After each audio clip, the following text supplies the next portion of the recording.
Good morning, Xbox. Yes, good morning, everybody, and welcome to episode 74 of Good Morning Xbox. I'm your host, Mr. Boom Boom Kaboom. It's good to be back. It is another fantastic Sunday.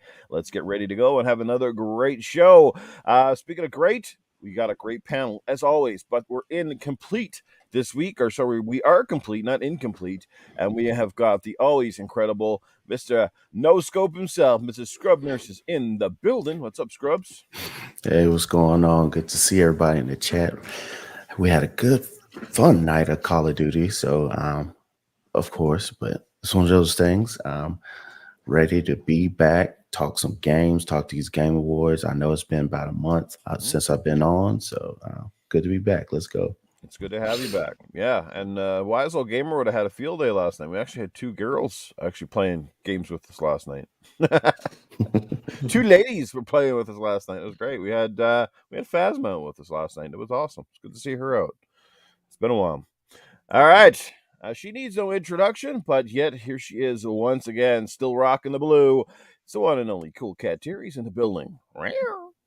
Hey everybody, hope you're all doing fantastic. And yeah, it's going to be an interesting show this week, so see what happens. Indeed. All right. After a couple of episodes with some mic issues, he is back. Got things rocking and rolling. I guess they finally give him an upgrade in Cell Block 22. It's Eternal Shaddai. Finally, I'm back. How's everybody doing? And good morning. They just took away your privileges. That's all it was, Shaddai. Yeah, pretty much. And here he is once again, the man who rocks the great swag. He is our co-panel member. It's the man with the big smile. It's Axel 1324. Hey, good morning, everybody. Oh man, I almost said, "Hey, good morning, everybody. Welcome to Good Morning Xbox."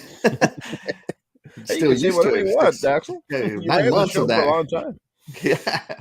Hey, good morning, everybody. Welcome to the show, and I can't wait to get into these topics. We will. And I'm pretty sure the chat can already tell where we're going this morning. It's going to be it's been a quiet time when it comes to Xbox or gaming news in general.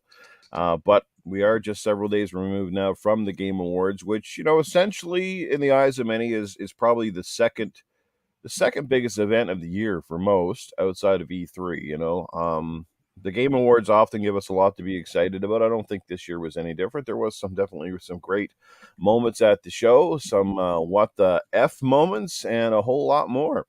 So let's jump right into it. We'll find out how everybody felt about it. We will bring up on the screen the list of the winners for those who maybe sort of out of touch or just kind of forgot, because God knows my memory is terrible.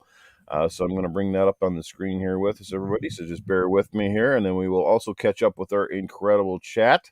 So just give me a sec. Let's share the screen out. All right. And here we go. All right. So we'll kind of scroll. We won't really talk about every category. I think that's going to be beating things to death. But is it safe to say, guys, for the most part, it was the God of War Ragnarok show?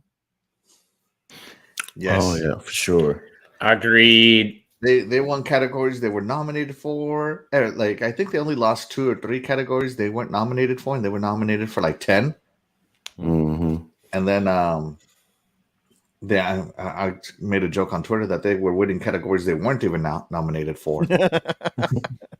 It started to feel like that. It was almost like anybody that was in any category, and I felt really bad for a lot of the devs, because I'm pretty sure they're sitting there going, "Jeez, this is a surprise. Why even sit here?" You know what I mean?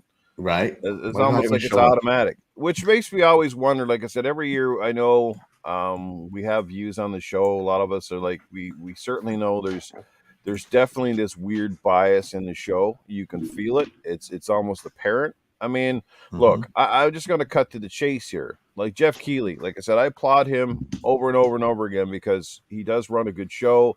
And you have to applaud someone, too, who's one of the few people in the industry that brings spotlight to gaming, which is always a good thing. But, where do you see any award show where they blatantly bring up their favorite developer on screen year in and year out and promote him like he's fucking Jesus? You know what I mean? Like, sorry for my language here this morning. But, I have nothing against Kojima. Don't get me wrong, right? but it's just like you don't go to a sports award show or you go to any other award show and see like the host of the show just bringing up. It'd be like, yeah, I love my mom. Here she is on stage again. I love my mom. Take a look. This is my mom. She's amazing. She bakes great cookies. It's kind of that syndrome. You're like, why does he need to be there? Like, I get you showed up Dead Stranding too. That was kind of surprising and neat and weird at the same time. But we don't need to see that. Yes, Keeley, we get it. You like Kojima. There are other developers in the industry who are far more talented than he is. But yet you put him out on this weird pedestal. So like that right off the bat tells you that there's apparent bias. I mean, even the lighting at the show was PlayStation Blue. I mean, come on, guys. I mean, maybe it's just me because I'm looking at things through a weird lens. But anyway, I don't want to go off on a tangent. I just, like God of War was just automatic. And I think the game is great. Don't get me wrong. I own it and I play it. I think it's fantastic. But it feels like it's almost too automatic. It's like I can't, like, even in the music, okay? For example, I don't think it should have necessarily won in the music category because while the music is good, it's not that good. It's not.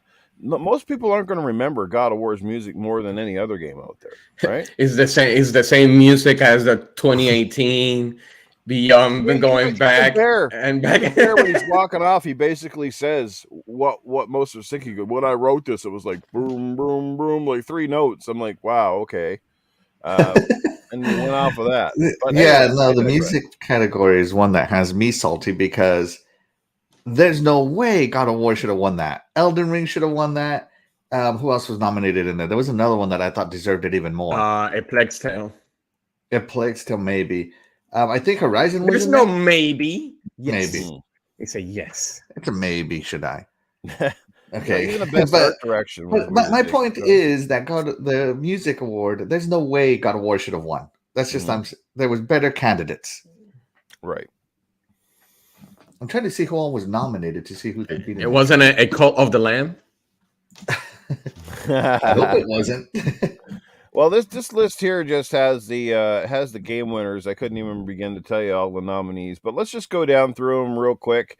And we'll just touch on these. I think these are pretty much most of the big things anyway. So let's start with best game direction. Elden Ring. You guys happy with that? Yeah, I think it should have won. Yeah. Yes. Mm-hmm. Agreed. That's game direction. Yeah, the guy won for that one. And that was one I thought for sure that they were going to give God of War that because they were giving them everything else. But I'm glad Elden Ring got it.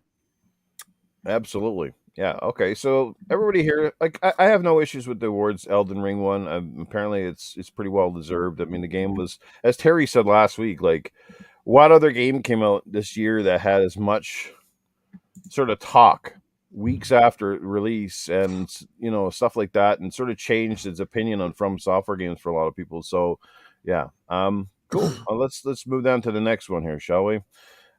We got best ongoing game. I think about now for the second year in a row, it's Final Fantasy 16, going up 14, against a few other heavy hitters. So, I mean, I don't play it, so this is a category, like I said, it's hard for me to chime in on. So, what do you guys? I'm very surprised Fortnite didn't win. Yeah, me too. Doesn't Destiny 2 usually win that? It's either that. I think Destiny usually would win that. Yeah. But 14 won last year. Yeah, and right. so I think everybody says they support that game very well. So I'm guessing, but my little brother's addicted to it. He's all about it. Okay. So, yeah. So most people, I guess, it sounds like most of us could really care less either which way, right? Right. Okay, so best action adventure game, which we kind of saw this one coming, and it's kind of funny because if you look at the best action game, it went to Bayonetta 3. So this is best action adventure goes to God of War. So you're just saying that God of War has better adventure, I guess, than Bayonetta? Is that what it is? Yes, that is 100% true. So best action adventure game, God of War Ragnarok. It was one of its first big awards of the night. You guys pretty satisfied with how that turned out? I agree. Even though I pick a Plague's Tale Requiem, but Best action adventure, Bayonetta wasn't even nominated for this one. No. But he's saying Plague's Tale, Horizon, Stray, and Tunic. Yeah, like there's 2 categories that are virtually almost identical. It's just that Yeah. one has a / adventure portion to it. Right. No, And one's like I said, best sometimes in action. this show, I feel like they make up awards just so they can give, like they Exactly. give out awards. So they start making up categories, or they change it a little bit just so a game can have a chance to score another award. Mm-hmm. Yeah, I mean, what can you say there, guys? I mean, it's self-explanatory. Next one, and this one was probably a little bit of a surprise, I think, because there was, I mean, every year there's hundreds of amazing indie games, but the best independent game came out and it went to Stray. That may have come as a bit of a shocker, maybe it didn't. How do you guys feel about Stray picking up a couple of big awards here? I did Straight not to the like that. garbage. I did not like that. Sorry, what was that, Scrub? You didn't like it? No, I thought Cult of the Lamb Yeah. was gonna pull it off because it had so much hype. So many folks were playing it. Even Neon White. I was going to say Neon White is Yeah. like, it's one of the few 90+ games this year. Right. People are sleeping on Neon White. I just didn't see Stray as, oh wow, this is such a great indie game, as far as looking at it as, straight up and down indie. And I just thought there were other choices that could have won. I think Stray won because out of the nominees, it had the best narrative out of all of them. It had the best storytelling. Yeah. Yeah, So, I think production values are very high as well. Like I said, when you have an indie game that straddles the line between indie and sort of your big Yes. budget game, I think that's part of it too, right? I think that's what pushed it over the edge was the graphics on that game and the visuals put it over the top. baby. Terry, you haven't played that one yet, have you? No, I haven't. Okay. But just yeah. Just not up your alley? I mean, it's something that I've been meaning to give it a go. I just really hate using my PS4. So I try to find any excuse I can not to use it, especially since I finally finished, Forbidden West, and Right. and I forced myself to finish that game as quick as possible because I could not stand the PS4. So I was like, I gotta get off this thing. But I think you'll like it though. I really do. I based on your indie spotlights, I think it's a game that you will enjoy, and it's not overly long, so it doesn't overstay its welcome. You know what I mean? yeah, I just feel that I feel like the Stray basically swept when it comes to the indies, just because that was the indie that had the most marketing. So it was like the only one anybody knew about for the most Right. part for people who don't normally play indies. Yeah, it is coming to Xbox, isn't it? Eventually, or at least we think. There's It's no not a announcement. It's not a PlayStation exclusive. It is maybe for now, but as far as I know, it is supposed to be multi-plat. Yeah. Oh, but I think isn't a Canadian team that did that one? I think it's European. They're Annapurna. French or something, but who the hell knows? I don't know. Yeah, Well, Annapurna, yeah, that's the distributor, but there's another team inside that did it, I think. So, Shout out to Fastback. He goes, Bayonetta wins best action. well, speaking of Bayonetta, did you see that? That was a surprise at the show. That game that's the Bayonetta Origins. Yeah. Yes, I'm very surprised. Yeah, that was interesting. Yeah, I'm going to pass on it. That was weird. It's like, I don't so know this is if I played Bayonetta it. 4 because it's like, I don't know. It had obviously a very different art style. She's obviously younger, learning her powers. Yeah, that's just like, like I don't know, like it's almost like it's trying to go for a different audience per se, but using the Bayonetta name per se. Well, It's actually, going for that usually- little kid audience for that Switch. It's trying to get those numbers up for a younger audience. That's what I'm looking at, because it was very way left from what a regular Bayonetta game was. Mm-hmm. Yeah. So, see if I can get us across the bottom. There you go. You think we look better on the bottom or out down the side? I like the bottom. I like it. You like it on the bottom? Okay, Axel, we got you. He's a power bottom. Anyway, Stray, I mean, kudos to them. Still a pretty good game. Hard to argue. Player's Voice, Genshin Impact. That went up against quite a few on here. Like, I mean, obviously Sonic we heard was in the running here for a long time. So this was interesting. And then what was it? Jeff Keighley comes in and goes, "Yeah, well, after all the bot votes got kicked out, Removed. this is the winner." Really weird. I mean, I know Genshin Impact is popular, but at the same time, it beat out some really big names. I mean, wasn't even Call of Duty in here? Player's choice. Yeah, They had like 100 games in that category. there was I a don't lot know. of games, and I was a little shocked that one came out on top. And I played Genshin Impact; it seems like a pretty cool game, but I was really shocked considering the titles Yeah. it went up against. Is that the impact of free to play games these days, though? Like, is that where we're kind of at? That a lot of these free to play games that become popular are just sort of like that's it. They're That's gonna the power of the phone, baby. Yep. It's the power of mobile gaming, and it's right. power of free to play. Plus, you got to think this is, a worldwide thing. So you got folks from all over the world that are voting on this, and Genshin Impact has been one of those games that everybody and their mama has been playing on mobile tablets for over a year. So I can believe this if enough folks voted. Right. I can believe that. Hey, let's speaking of the chat though, guys. Let me just catch up with them really, really quick. So I'll say hello to them. Obviously, we can't do this show every morning without some great support, and we got some of the best out there. Jacob Novak was the first guy in the chat this morning. Good to see you. Cray Simmons in the building. What's happening, good brother Cray? You're wicked hot as always. Jumping in here on a Sunday morning. Good to see you in the building, hot. We got to play a game here real soon. Our good friend of the show, Mr. Doggy Dog 420, is always here. I could hear his bark. In the building. Good to see you, Doggy Dog. We have also got we got Fastback hanging out with us this morning. Good to see you in the building, Fastback. We got to get you on here as a guest sometime. Definitely get some of the NLG podcast brothers over here. We got 108 Dragons TV. I knew Lemon was in the building. What's going on, Lemon? Got to try to get you on here if you're up on a Sunday morning sometime. Oh, definitely. Yeah, Lemon's always a good guy. Lots of charisma, lots of energy. Good stuff. Who else we got? Just looks like the panel. We got X-Man in the building. He's not related to you, is he? Axel. We also got Cyber Gunter hanging out with us this morning. What's up, Cyber Gunter? Good to see you here. And we got Infinite Umbra hanging out with us this morning. And I think we pretty much caught up with everybody. Did I miss anyone? No. I think that's about. Oh, we got Nix. Yes, I missed Nix. What's going on, Nix? Good to see you here, and so many more. So thank you guys for your support. Let's keep the show rolling. So moving over, let's see what the next category is. Best role playing game. All right, I think this was almost a given. Elden Ring. What do you think? W all the way. It deserves it. I was thinking between that or Xenoblade. One or the other. Was good too. Xenoblade Chronicles, yeah.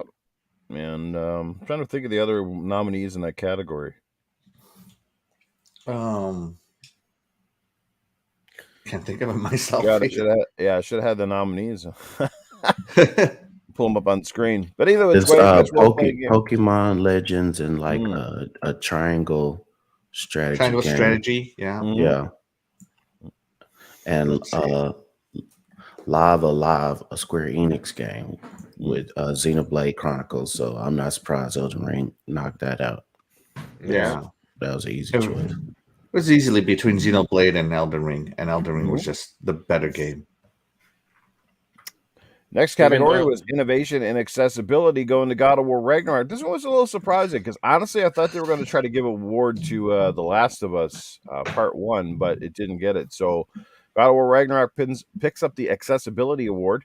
Too bad Cerebral Paul's not here to weigh in on that. Maybe he would have had more insight, but we are seeing games now adding a lot more features for people that, have hearing impairments or they're colorblind. All sorts of things. And yes, I definitely think they made good strides in that field. They did with the original 2018 game, probably improved on them here, but lots of good games in that category. I don't have much to say about that one. You guys are cool with that one winning? Cool. Yeah, I'm cool. I don't know what all accessibility features they added in but it's like, man, when I saw that, it's like, wow, they got that too. But All right. Move on to the next category. Best score in music, which was a little bit surprising, as I said earlier. God of War Ragnarok picks up this one. Not to discredit its the music in the game, which is pretty good, but I don't know. I kind of disagree with this one. I think there's other games. I think it even went up against. Didn't even go against Horizon Forbidden West in this category. So the nominees were Plague's Tale, Elden Ring, God of War, Metal Hellsinger, and Xenoblade Chronicles 3. I think Metal Hellsinger should have won. Yeah. I would have had Horizon in there, but yeah, okay. Yeah, I had a Plague's Tale for that one. Yeah, that Metal Singer game was kind of cool. So, anybody? So yeah, that's what I think. Don't. I agree. I agree. It should have been Hellslinger for that one. Yeah, I know. I just think there was more memorable games in that one, but I digress. Like I said, if God of War Ragnarok pretty much got nominated, it almost had an automatic W. Best action game, and that one again was very interesting. Going to Bayonetta 3, which we know was certainly. I'm surprised. Yeah, but it's a bit of a surprise. I mean, Bayonetta 3, like it's like anything, it's a good little game, but didn't come out and set the world on fire. And maybe it's very limited because again, it's on the Switch, and it had a lot of technical difficulties, which was really weird considering it was built for the Switch. It's not a multi-plat to try to port, so that was kind of funny. So I don't know. I mean, I'm cool with that. I mean, it definitely lives up to the action game moniker. So how do you guys feel about Bayonetta scoring a big award here? Who did it run up against? Call of Duty. Beat Call of Duty? Yeah. Yep. Beat Call of Duty. Yep. It beat Teenage Mutant Ninja Turtles, Sifu, and Neon White. That's right. Should have been. That's right. Sifu was in. Nah. I don't think Bayonetta should have won. No. The question is this the first time that Bayonetta wins an award? No. It might be, but Bayonetta 3 is an amazing game. It's like some of the best action mechanics ever. I'm not saying it's not a good game. It's not just pulling the right trigger there. No scope. I'm not saying it's not a good game. I'm just saying Ninja Turtles, you had Sifu, which was a different style of game that just came out. People love that.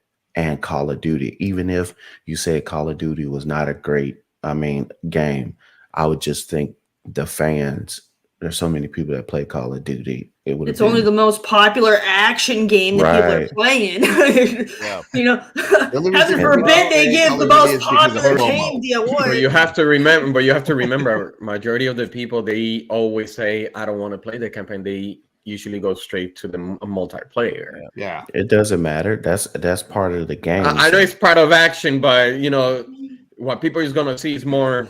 This was one of the better. This Call is one of the best every year in every category. Even then, they throw it in there, and you just kind of go, okay, like Call of Duty does not get enough love. I mean, we all know it gets tons of love for the multiplayer. I mean, that's why it's the biggest juggernaut in the world. But I mean, the campaigns, they put some real good effort into those campaigns. I mean, like they have these set pieces. They feel like big action Michael Bay movies. Like it's the borderline between a game and the realism, and then all the characters of Soap and Ghost and all these guys that just make this game enthralling. I just feel like this. It's just man. I don't know why Call of Duty just constantly gets snubbed. And the graphics, this year were absolutely stupidly good. This was one of the better campaigns Call of Duty ever had. That's true. Yeah.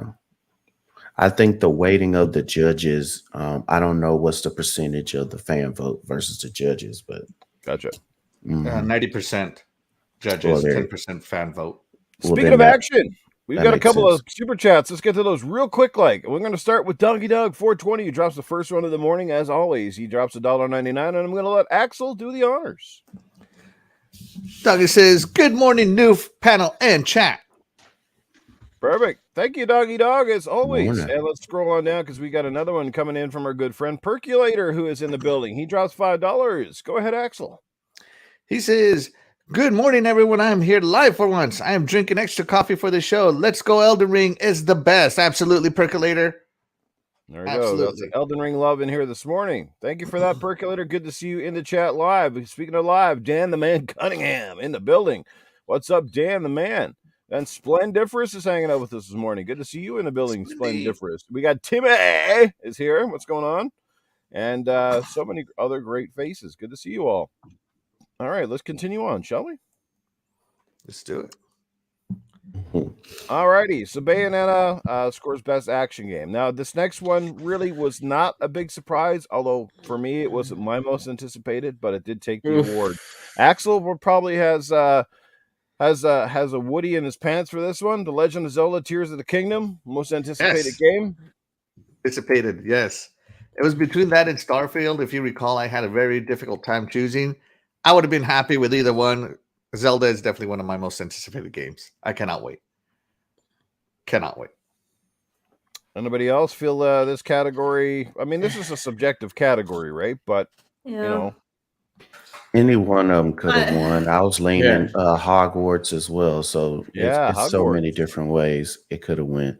So I'm not mad at all. I don't think there's a single bad game in this category. Any of them could have won, and it would have been a good result. Right. That's actually true. This was one where it felt like, oh, this is a real toughie because like I said, I'm not sure how they tabulate it, if it's voted in or it's from the panel that does it, but Legend of Zelda: Tears of the Kingdom, you got to admit it is going to be a big game. It's going to sell like gangbusters. Yes. Anybody who liked Breath of the Wild is probably got an automatic given that this is going to be at least a worthwhile successor.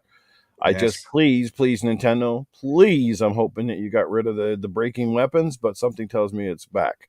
I don't know why. Did anybody see enough on the game to tell me if it's in there or not? Breaking weapons, they look exactly the same to me as far as their mechanics. Well, not mechanics, as far as their animations. So it looks like they're gonna break. Yeah, I don't see them straying too far from the formula, despite some of the complaints. Next category we can almost pass over, but hey, content creator goes to Ludwig. Does anybody even know who the frig Ludwig is? Nope. No clue. No idea.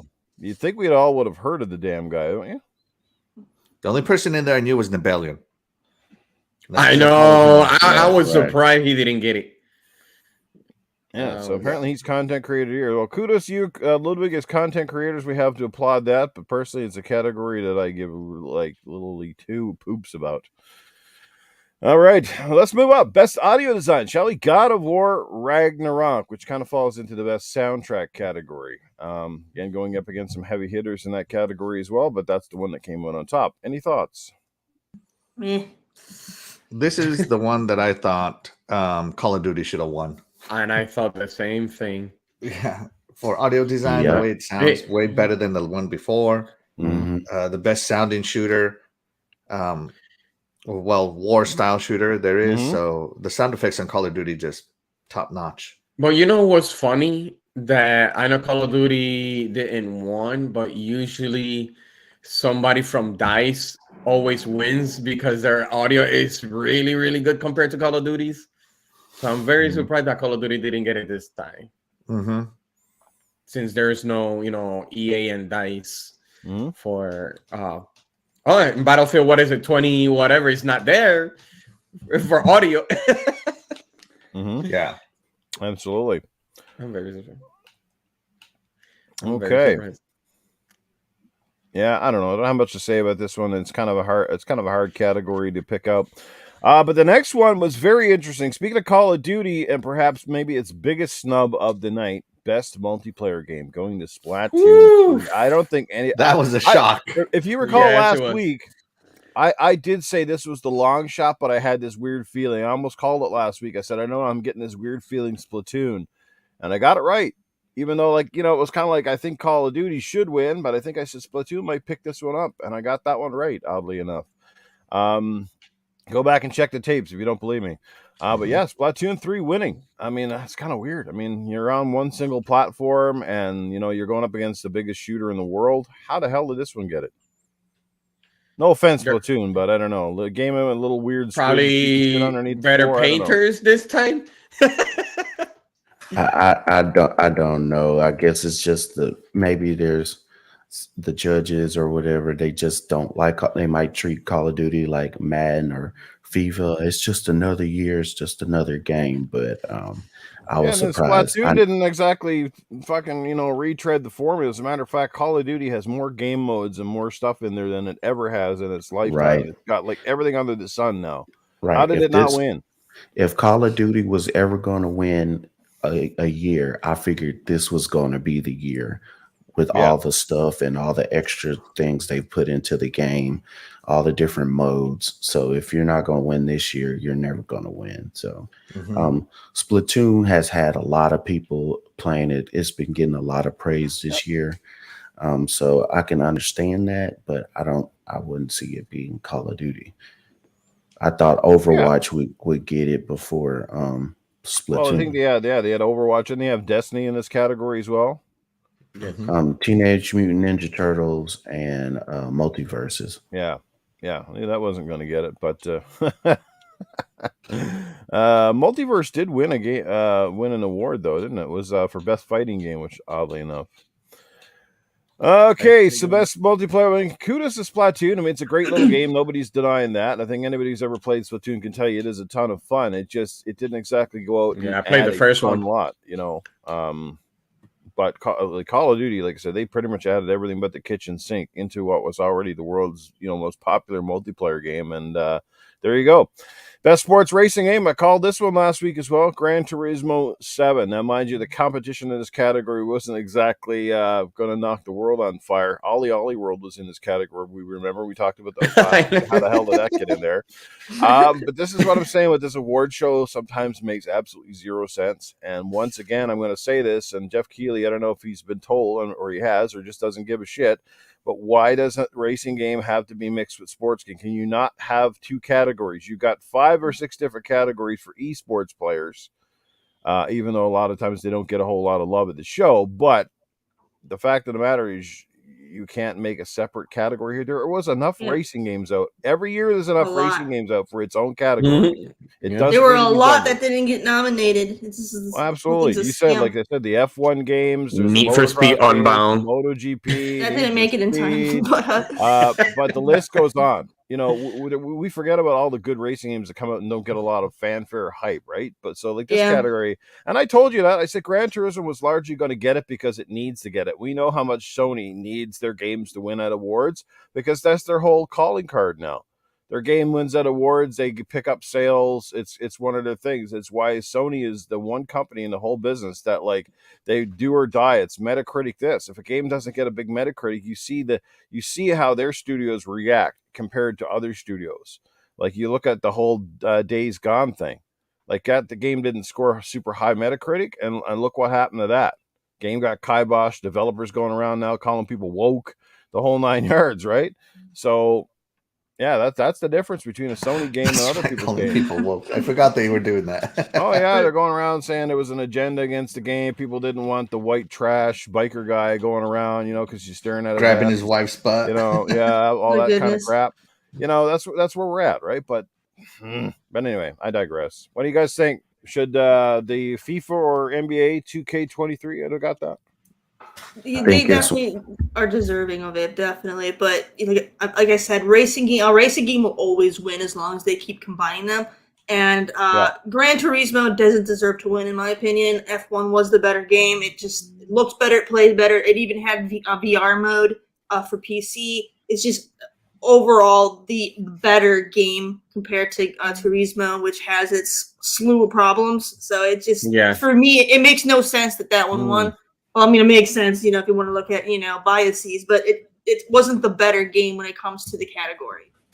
Yeah, to me, I believe the only reason they put the racing games with the sports is because the big, gigantic AAA racing games only come out every couple of years. It's not something that comes out every year. There's a new racing game, unless, back in the day you were thinking, Forza come out one year and then Horizon comes out the other year. So I think that's the only reason why they put they had together. They could put in, because weren't there a couple wrestling games that came out this year though too that they could have put in there with sports? Yeah, I think AEW came out. They should split them. They should definitely split them. But then you would have years where the best racing game would be like Mario Kart versus, I don't know, some indie racing game. I think that's the only reason why they do it. I don't know. I feel like there's always a big racing game every year. It's just, because like Grid Legends came out. That was a really good game, and that one wasn't even nominated. Mm-hmm. And then like sports, I mean, they only look at FIFA and Madden, but I mean, there's all, Right. there's all the other sports that have stuff too. Yeah. Every August or October, you got your Maddens and you got your 2Ks. I think they'd be scared on for the racing game genre if some little indie game beat something as big as Gran Turismo or Forza or something like that. So It'll give the journalist something worth writing about for a change. Exactly. Exactly. Yeah. Look. Yeah. Let's move along. Gran Turismo. Jeez. Look, and I want to make it clear, I'm not knocking Gran Turismo. I like sport. I'm sure Gran Turismo 7 is fine. I haven't picked it up yet, but honestly, I would have liked to seen it gone up against Forza Horizon, because if Gran Turismo had took an award over Forza Horizon, I would have definitely called some BS, right? I would have definitely been Not even Horizon Motorsport. No friggin' way, man. Gran Turismo is better than either Forza Motorsport. Codemaster still got robbed though, because like I said, F1 was better. Yeah, but probably because it's it's an F1 racing game, right? And it's like where it's popular. I don't know. It's anyway. Games for Impact. This was an interesting one, and I was happy. Dust Falls actually won for this one. That's good. So Microsoft did get a little bit. That was a phenomenal little game. If anyone's actually had a chance to play it. Very good, original, and just a real, like people said, or the lady said when she came up, is an identifiable story with characters that a lot of people could relate to. So good little game. So people seem to be happy with that one. Yeah, I was very against Xbox keep pushing this game, keep almost like you don't have anything else to show. Then I played the game and I definitely enjoyed it. So I think that should have won Games Impact. I was happy that it did. Yeah, I was happy too. I played the game, beat it, and it does get to you, because remember, every time that you finish a chapter, it's like, I don't know, it depends on the person. I'm like, actually, me personally, every single time that I saw like the outcome, I'm like, actually, that's my personality, because when they give you that little overview or that little, whatever you want to call it, the overview or anything like that, I'm like, wow. That's me, like that's how I actually am personally, and it does impact you. It's really, really good. The story, everything is good. It's just that QTE is kind of, that's the downfall right there. But it's really, really good though. Yeah, and that was definitely all QTE, because there was no actual interaction through the whole game. Like you didn't control an actual character, right? And it gets to that game is like you have to play it probably. I'm going to exaggerate a little bit, but it's like probably 7 times, because it has multiple endings on that game, depending on your choices. But it's really good. I like it. I'm happy for, they won. I'm really, really happy. New genre, the point and click genre. At least they get something. It's point, click, and pick. That's what we should call that one. Point, click, and pick. Right? Absolutely, got something anyway. Nice to see you there. Of course, let's just speaking of, because they were sitting in that row, guys. I know one of the first parts of the night too, to getting onto something silly here, and it's probably reading too much into it, but honestly, we all had to think the same thing. But when they first showed Phil Spencer, he had almost a very sour look on his face, and I don't think we've ever seen Phil with that look at a Game Awards show. When they called him out, it was kind of like, man, he looked like he was ready to strangle someone. Now, do you think he's just under an immense amount of stress right now because of the whole the Activision Blizzard? It was just like, because normally you see him at the show and he's kind of like, hey guys, yeah, I'm here, thanks a lot. It was almost like, get that get that camera off of me. You know what I mean? Like, yeah, I'm ready to strangle somebody tonight. No, I give you what's weird about it. Every game that won in the Video Games Awards, they're all Sony's on there inside a Microsoft theater. I'm like, what? I'm like, yeah, of course he's gonna get sour. Well, there's a lot of Sony representation going on there, and he has to play nice right now. So. Yeah. It's So- probably like, why the Disrespecting am I my here? house with your games. Yeah, No. I felt like it was kind of one of those things when you're watching the Oscars and they go, you know, the nominees are, and they have a camera on everybody, and when they announce who wins, it's always that one person that forgets that the camera's looking right at them, Right. and they had that kind of weird look on their face, and I think Phil for one hot second when they called his name forgot that Yeah. there was a camera right next to him, so he didn't smile, he didn't wave, he didn't do Nope. anything. He's just sitting there like whatever. Screw you guys. No, it would have been crazy. Like, okay, best narrative, God of War, Phil Spencer. Best game of the year, God of War, Phil Spencer. we got another super chat coming in here, guys. Yes. Thanks to Jacob Novik. Thank you for that, Jacob. He drops SEK. What currency is that? Actually, you seem like to be expert on this. This is an SEK 50. Well, I can't say it's $50. It's probably like a euro or something. I don't know. No, it's not a euro. Isn't that from Swiss? Swiss? Sweden. There you go. They're Swedish. Sweden. See? Well, thank you, Mr. Novik. But anyway, regardless, he drops a super chat. Thank you so much for that. Go ahead, Axel. Okay. Question to everyone. If the judge says, okay, Phil, you can only choose one game to be ported for Xbox, what would you all choose? Street Fighter 5 or Final Fantasy 7?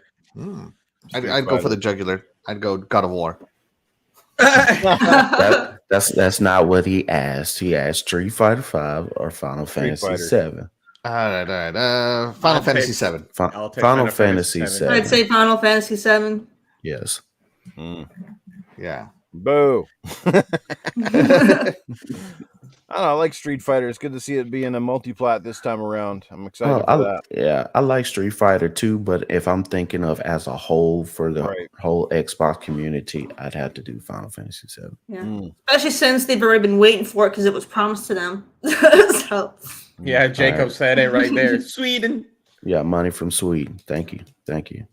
That was sweet. No, it's not. Yeah. I heard an interesting theory through social media that said that this year Microsoft, part of the reason they weren't at the show, and we'll talk more about this after, was because they didn't want to invest money into a show that one was largely going to be a Sony dominated and supported show regardless. So that they kind of withheld from doing anything this year, kind of a little bit of a like F you anyway, because even if we had every category covered, we give you 20 different games, you probably wouldn't nominate us anyway. So that, who knows? It's a lot of theories, but it's an interesting take. There might be some small legitimacy to that. You know what I mean?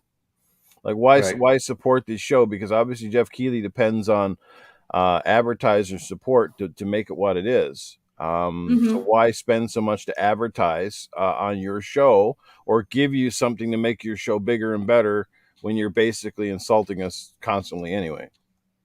Right. Yeah. It's like bringing the best dessert to the party, but because you're not the popular kid, your dessert gets no love. Somebody just picks the Jell-O over the actual cream pie. You know what I mean? I don't know.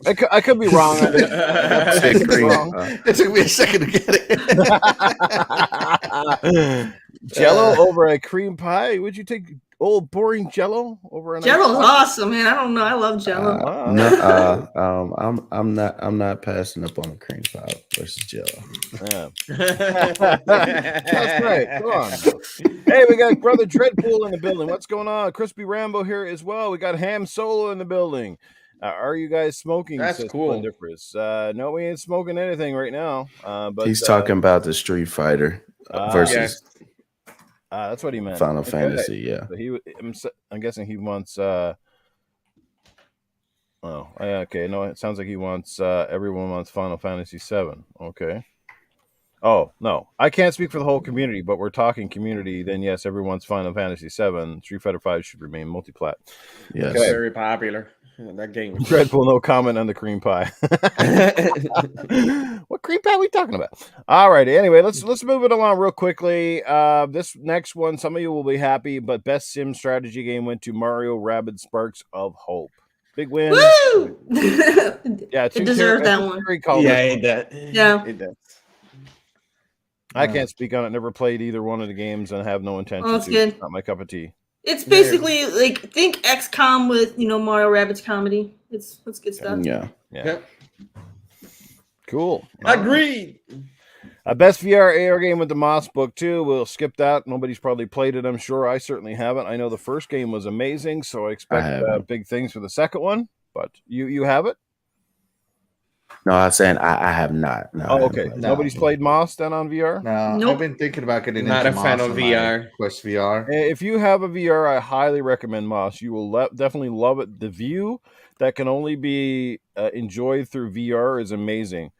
It's almost literally like following a little mouse around this amazing landscape, and just the game was a lot of fun. It had fun action and some puzzle sequences. It was the first game was really good. It was one of my most pleasant surprises, and it plays really good in So you VR, played Moss. surprisingly. Yeah, it's that depth. It's that whole like the depth of field kind of thing that you only get with VR, where you literally feel like a human watching a little mouse going around your feet, kind of thing, but you're controlling them. It's so cool. Let's move along real quick, and let's get down to, obviously we'll just go with best debut indie. Went to Stray. Like I said earlier, this one, everybody seems to be hit and miss on it, but it went to Stray either way. Any final thoughts? I think Stray's deserving of this one. Why not? Stray deserve the garbage. No. Yeah, it could be more worthy of a debut indie title, perhaps, as the best indie title, right?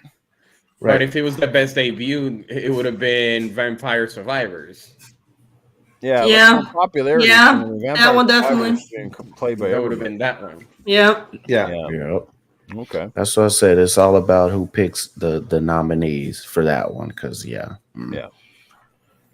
I feel like the awards don't always go necessarily to the best in the category. They go to the ones that whoever is in charge of picking it kind of it's their stuff. That person is relentless. Okay, we got Freddie Fox is in the chat this morning. Freddie comes in with a $2 super chat. Let's get over and check that out real quick before we move along.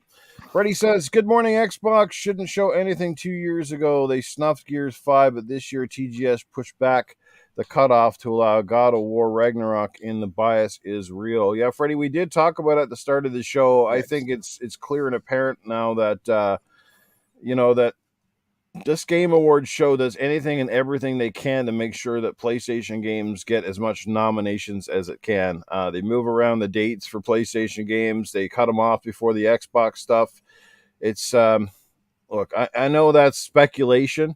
Oh, but I mean, come on, guys. Like I told you about the whole Kojima thing. If nothing oozes like your personal preference and bias on an award show, I don't know what does.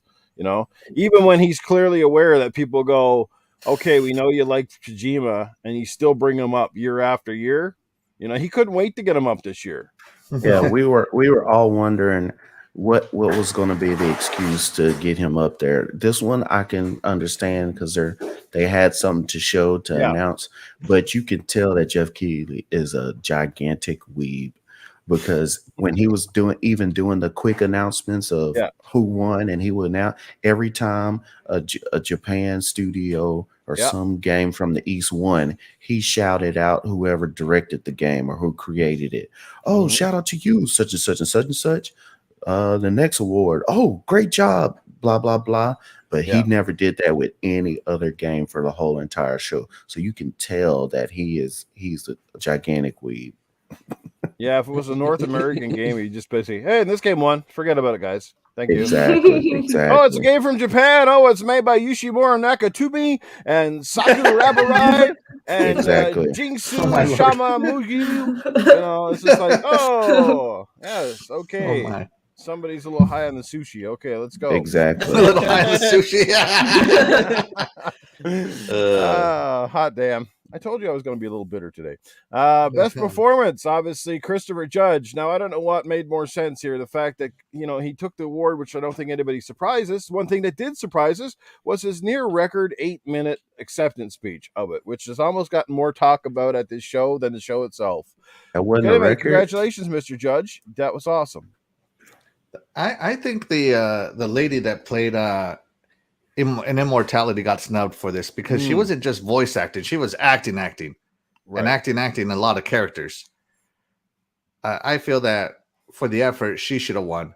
But no, nothing wrong against Christopher Judge winning.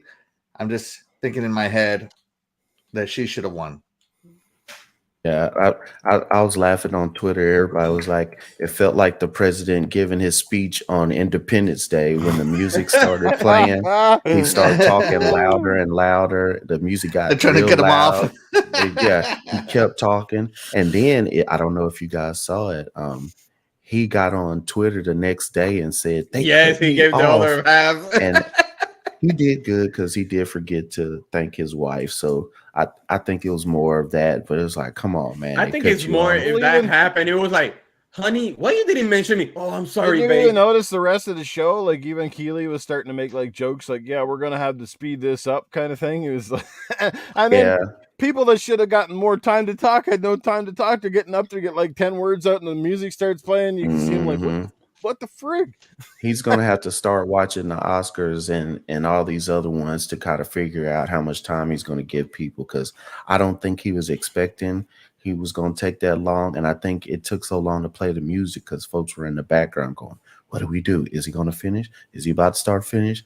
And somebody go get the music. Yeah. And I think that's the only reason why it lasted that long. He had that same pace and delivery as Kratos too. It's kind of like, and I Boy, want to thank my wife. Forever say what I was going to say. And I want to thank my kids. This thing is Corey heavy. Barlog for pulling my dick when I needed a good tug. Oh, sorry, I'm not on Gaming After Dark. I had to laugh. He was talking, and at one point he said the word "boy," and you could hear all the crowd start laughing. I wanted him to do that so bad. Yeah. Do you think that's how they interviewed the new voice actor for Kratos? You know, when the old actor got replaced, they're like, "Read this." It's just one word. Go ahead, read it. Boy, no, wrong actor. Next. Well, Corey Balrog even said when he did Kratos, he needed somebody who had a great voice, but also who was big in stature to match the look of somebody with Kratos. He needed that look as well, so that's why he got it. Yeah. Awesome. No, we have no arguments with Chris Judge and his role, and he did a phenomenal job. There is no question. It's 2 great games now. He carries it off amazingly. But 8-minute acceptance speeches, a little bit long in the tooth, even for him. It is what it is, though. It is what it is. Like I said, at the end of the day, you're going to look back and laugh at it for years to come, right? You remember when Christopher Judge, almost closed the show, open and close the damn thing, open and close the show. Oh, it was great. Good stuff. I guess now we know why the priest from down the road didn't get the job role, because he went on. They said you got to say this word "boy," and he kept going, "No, it's boys." Oh boy, my mind's off in the gutter this morning. Best family game, Kirby and the Forgotten Land. Surprised that it won. Blasphemy on that one. Oh, wait, man, you haven't played it. It's good.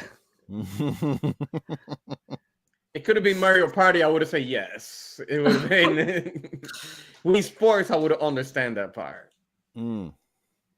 Yeah, I'm actually surprised Wii Sports didn't win, because that Wii Sports. Sorry, Switch Sports didn't win on that one, but Kirby definitely deserves it. They said it was the first time. Well, Bowser said it was the first time that Kirby won an award, because usually it's Mario winning the game. Well, all he had to do was eat a giant car, That's it, eh? He's got the gob. That's it. Yeah, suck it up, Nancy. See, Kirby and the Forgotten Land. Well, kudos to Kirby. Yes, after all these years, the pink little fluff ball finally gets an award. Yes, interesting. That's a lot of fluff. Yes, he's got a mouth like you, Shaddai. No comments.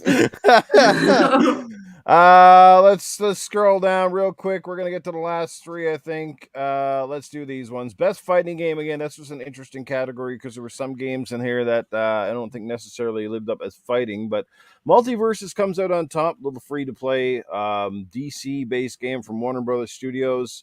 How do you guys feel about this one? Apparently, people are liking it. It got a lot of hype when it came out. Yeah. That's all I know about it. Fighting games are like those games where everyone talks about it for like the first 2 weeks, and then it always kind of goes quiet. Mhm. Like people are still playing them, but you don't really, like the hype goes away. Yeah. Yeah. Yeah. Okay. Yeah. Okay. That's it. That's it. It's just what that's how it lasts for 2 I haven't minutes. played it. I guess I'm a big ass fraud because half the games on these lists I haven't played. But at least I'm saying like Right? basically no comment. Right? That always surprises me. How many of these Game of the Year nominees, best action, best this, best that, and these are all categories I enjoy playing that I haven't played. I'm like, geez, I'm man, sorry, do I'm I very just have bad selective, taste man. in I've only games? got so much time. What's going on? Right. Well, The they back, keep releasing a lot of games, so we never get the chance to play them. right. Yeah. The back order is real. The struggle is real on Yes. that. Yeah, slow and- down on the damn games and the delivery here. Like, let us catch up a little bit, people. I Jeez. know we complained that we wanted it more games, but it's like they don't know the limit between having more or less or whatever. Yeah. So They now- didn't have a new Mortal Kombat, so that's why no one cares. Should have brought out Facts. It would have been nicer if Xbox would have released or showed Killer Instinct. You probably would have killed it. I was going to say a lot of the traditional heavy hitters weren't featured here, so Yeah, I know. right. So yeah, a lot of your traditional. I mean, the closest we had to a traditional fighter in this category was King of Fighters. That was one surprised. obviously didn't win, but I think it's largely because I'm very surprised it multiverse didn't is win. popular right now, right? It's a Smash Brothers kind of game. Look, if Yep. Smash Brothers had a DLC, it probably would have had an award, a nomination, and some kind of award, right? But Mhm. But yeah, also, anyway. that's good for what is it, Cartoon Network or something like that. So whatever, yeah, whatever. Warner Brothers. Yeah, Warner Bros. All Warner right, Brothers. let's do the last one here. We won't go with best mobile game because I'm pretty sure nobody on this panel gives a rat's dinkety dink. Am I correct? Shouldn't Genshin have gotten that one? Who's putting It that did up go there? to Marvel Snap, whatever the hell that is. Yeah. It's a card Yeah. game. Oh, I'm Lord. surprised. That Genshin just lasts didn't about get 3 it. minutes. I tried it just to see what it was about. Oh, it sounds like your sex life, Axel. Oh, shit. Just Remember, kidding, just ladies. kidding. My God, Gaming After Dark coming out heavy this morning, guys. I do apologize in advance. I remember when we started up this show, I had to say, guys, we're going to keep it on the down low, and it's all Noof Nukem going off the rails constantly. Right. What the hell? Remember, I the ladies in my life are like the video games in my life. Noof. None of them can be first, but all of them can be next. Oh, goodness. Well, Kea Sanchez They're all says short and Marvel Snap is actually pretty awesome. There you go, Kiyosante with it. There you go. Pretty awesome, according to Kiyosante. Welcome, Kiyosante. Good morning to you, I sir. know, right? Morning. Who else did we miss? So we got a few people that crawled in here late. There's a lot Jesse of them that Darby came in. Very Jesse surprised. Darby in the building. We got Boogeyman up in here. What's going on? Fastback still hanging out with us this morning. Teammate Crispy Rambo is in the building. What's up, Crispy? Doggy Dog still here. Man, awesome people again this morning. Dan the Man, Cunningham, so on and so forth. Yes, thank you guys so much for being here. Hope you're enjoying the show so far. Please hit that like, comment, and subscribe button. Yeah, man, it's like gross has been ever since I came back. Not to sit here and whine, but my God, I've never seen my channel just pretty much stagnate as bad as it has since I came back. It's weird. I don't know what's going on, but it's just nothing's You're happening. very loved. Yeah, apparently. Maybe I should just go away again permanently. All right. Let's get over to some more stuff here, everybody. Last one, of course, game of the year. It's the award we always wait for. Elden Ring takes the big award of the night after sort of getting knocked out of certain other categories. It did beat out God of War, and I know some people feel it's deserving. There are crowds out there who think they're just happy because God of War didn't get it, so one less major bragging right, I suppose you could say, for people that are very Sony focused, is what I'm going to say. I really could give a rat stink either way because I love God of War. It is my personal game of the year, but just because it doesn't win game of the year at this show doesn't mean it's any less to me, right? So how do you guys feel about the game of the year? I know, Axel, you're probably excited because you, of anybody on this panel, has seen you talk about Elden Ring the most, so... Okay, so God of War, nothing against it. It's fantastic. It's beautiful. I replayed the God of War 18. I don't have God of War 22 yet, because I don't have a PS5 and I'm not going to buy the game twice. So, but I replayed God of War. Yeah. It's a great game, great art, all that good stuff. Very impactful, nice linear style story with some light exploration elements thrown in. But it just can't hold up to Elden Ring. Elden Ring, I mean, it's it's got probably the most massive open world I've ever seen, and that's including GTA and Red Dead. The fact that the open world has underground caverns, and then it has mid caverns, and then you're up in the sky. I mean, it's just the detail, the combat, the fact, just everything about Elden Ring is phenomenal. I don't think any game has done more to redefine itself since God of War 2018. Mm. You know, when God of War 2018 redid the God of War formula, it was so fresh and so new, even though it was God of War still. There's no reason why it should not have won. But, you know, and Elden Ring did the same thing. It basically redefined the Souls genre for itself. Like, it invented the genre and then it reinvented the genre again in such a phenomenal way. So, yeah, to me, God of War is right up there with Breath of the Wild for this generation, being some of the greatest games I ever played. Elden Ring is like if Breath of the Wild was rated R. You know, that's just the way it goes, and very deserving. Congratulations to them. And I want to give a quick shout out to Bill Clinton as well. Alrighty, how does everybody else feel about Elden Ring scoring the game of the year? I'm pretty sure. I don't know how cool Cat Terri feels about it. No, I'm all for it. I actually, this was my pick. Like, I haven't played it, but I chose this to be the one that deserved to win just because of how major of an impact this game had this year on gamers. So it definitely deserved it.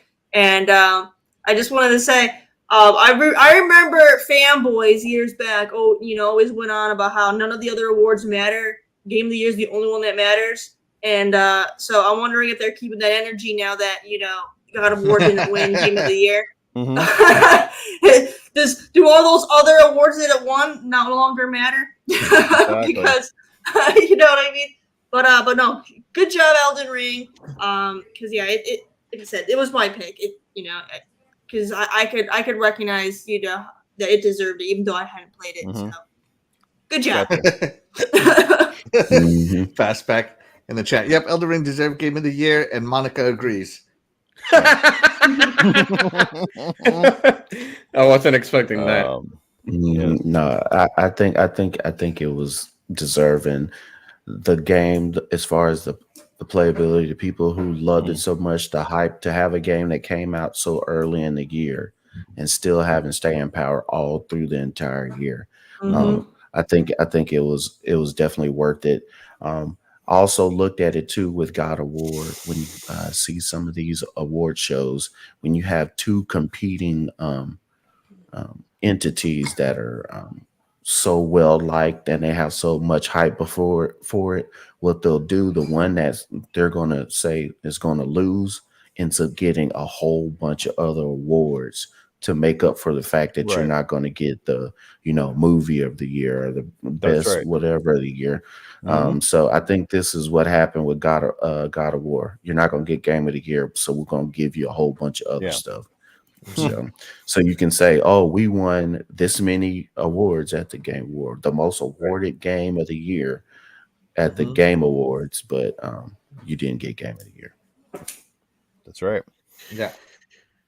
Well, for me, I remember on Friday when I was at work, and usually I scroll to see if there's any news coming up, and there is one that actually surprised me, and it was about Stray winning Game of the Year.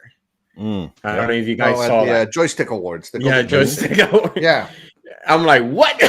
So we're talking about here God of War and Elden Ring, Stray winning. So I'm like, it will be. Go ahead, Terry. What was that? That's because God of War didn't get nominated for that because they didn't move their cutback. So they do the right thing, but not on this. Yeah. Okay, right. Don't get it. So I'm like, wow, Stray beats Elden Ring. It will be a shocker that a game like that beats God of War, Elden Ring, and a Plague Tale. I gotta include Xenoblade 2. So when I saw that, at first I was like, well, let's see how it's gonna go. I'm still gonna go between a Plexa Requiem and Elden Ring, but more to Elden Ring. I'm like, let's see how it goes. Maybe God of War. We saw, what happened. A lot of God of War 1. I'm like, oh, here we go again. This nonsense until we saw Elden Ring win, which actually I was really happy. I was really, really happy that they actually won that award, even though the ending was weird.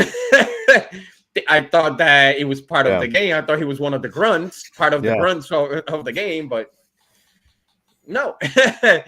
But no, I'm happy. I'm satisfied. Elden Ring won, so I'm very satisfied. I'm very little takeaway. Sure, I would have liked to see God of War win, but I wasn't sitting there crying any tears that it didn't. Like I said, it's not going to change how I feel about the game. I didn't buy Elden Ring not for the fact that I've said a billion times, game looks incredible. I've seen people play it, and I go, man, it looks incredible.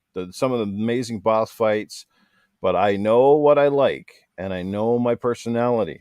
And anybody who knows me knows how quickly I can rage. And when I rage, anything that's in my path, it tends to get thrown, smashed. Yeah, it's like Hulk smash around here, man. It's not a very nice sight. So, last time your cat. Yeah, the cat, my fucking controller. Yeah, if you're in my line of sight when I'm pissed off, that was don't want to be there. That was so yeah, I've skipped out for that reason alone. I've done enough From Software, but kudos to them, kudos to the game. Like I said, overall, guys, how do you feel about the Game Awards on an overall? I'll just give my take real quick and let you jump in. Look, I thought it was good. I wouldn't say it was amazing. My biggest point is, and we'll talk about this. The lack of, as again this year for the first time in a very long time, the lack of any significant Xbox presence. Now I'm seeing people out there, going to bat and kind of defending it. Okay.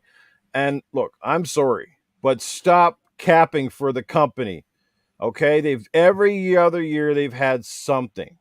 They've had something, and they had virtually nothing outside of Game Pass ads. And you guys know me, how that just not float my boat. You got enough games coming out, or you're supposedly having enough games next year. And Aaron Greenberg keeps saying, and you see his tweets, oh, we got a big year coming, and this, that, and something else. Well, the wait and see. This stuff is really getting on my nerves. This one word I'm getting real tired of hearing, the wait. Be patient. Wait, be patient. Man, like, that's 5 years ago, wait and be patient. Like, come on, let's get with the boat here, man. I understand part of it they're saying, it had to deal with the fact that, oh, they got, this whole lawsuit thing, the whole investigation thing, and they don't want to draw any eyes to their product, so to speak. But I don't see how that's got to do with the fact that you can't still at least show off stuff that's within your own studios you currently own, to put out something, a teaser of a new game, or a little bit more of some games that are just around the corner to get us a little bit like, hey, that was cool. I'm even more excited about it. Maybe you guys feel differently than me, but I used in my tweet, I said I was pissed off. I shouldn't say pissed off, because I wasn't really pissed off, but definitely upset, and very annoyed, that there was, like I said, because look, and somebody said it best on another podcast. I think they said it's about mindshare. And right now, this whole show looked like it was Sony and Nintendo dominated. And it felt like Xbox literally did not exist up there.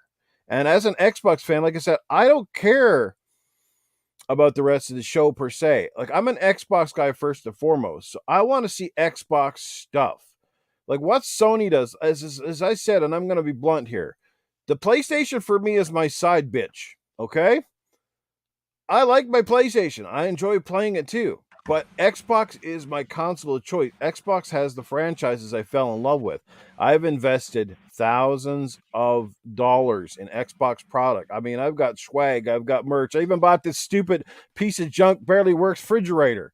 I've got that stuff, right? Xbox underwear, for God's sake. You know what I mean? You got the whole 9 yards going on down here. Head to toe, baby.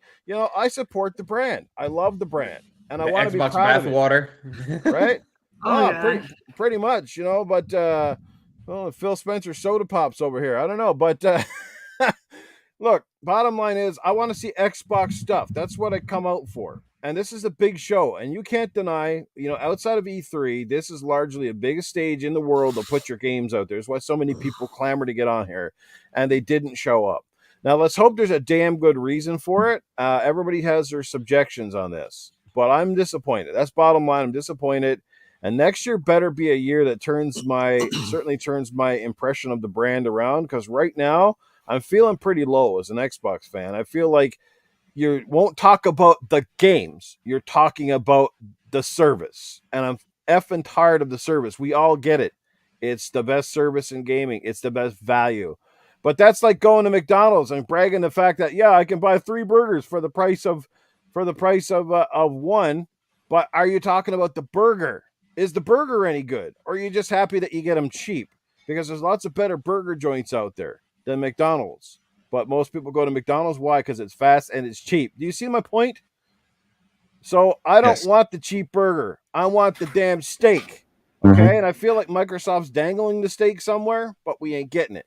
But anyway, I'm going to let you guys talk on it, because I'm going to probably get worked up and blow a gasket. And this piece of crap I'm laptop intrigued. I'm intrigued. I'll probably go flying out the I want you to window. go all in, Noof. Yeah. How about her? How do you guys feel about it? I thought the show was pretty good. Bottom line, most of the words pretty predictable. Bottom line, there was some great stuff I saw at the show. I think one of my favorite games is that one that Don't Nod and Focus Entertainment were putting out. What is it called? The what the hell is that game called? Frig, I can't remember. Can't remember the name off the top of my head, but it was a pretty amazing looking game. It wasn't Deathbringers. Something like that. You know the one I'm talking where they're in this tavern and the girl's like a ghost. Yeah. That looked pretty cool.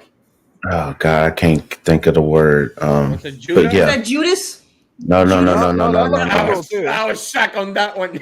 No, they were sitting in the tavern, and the woman was a ghost, and she was helping him kill. It starts with the R.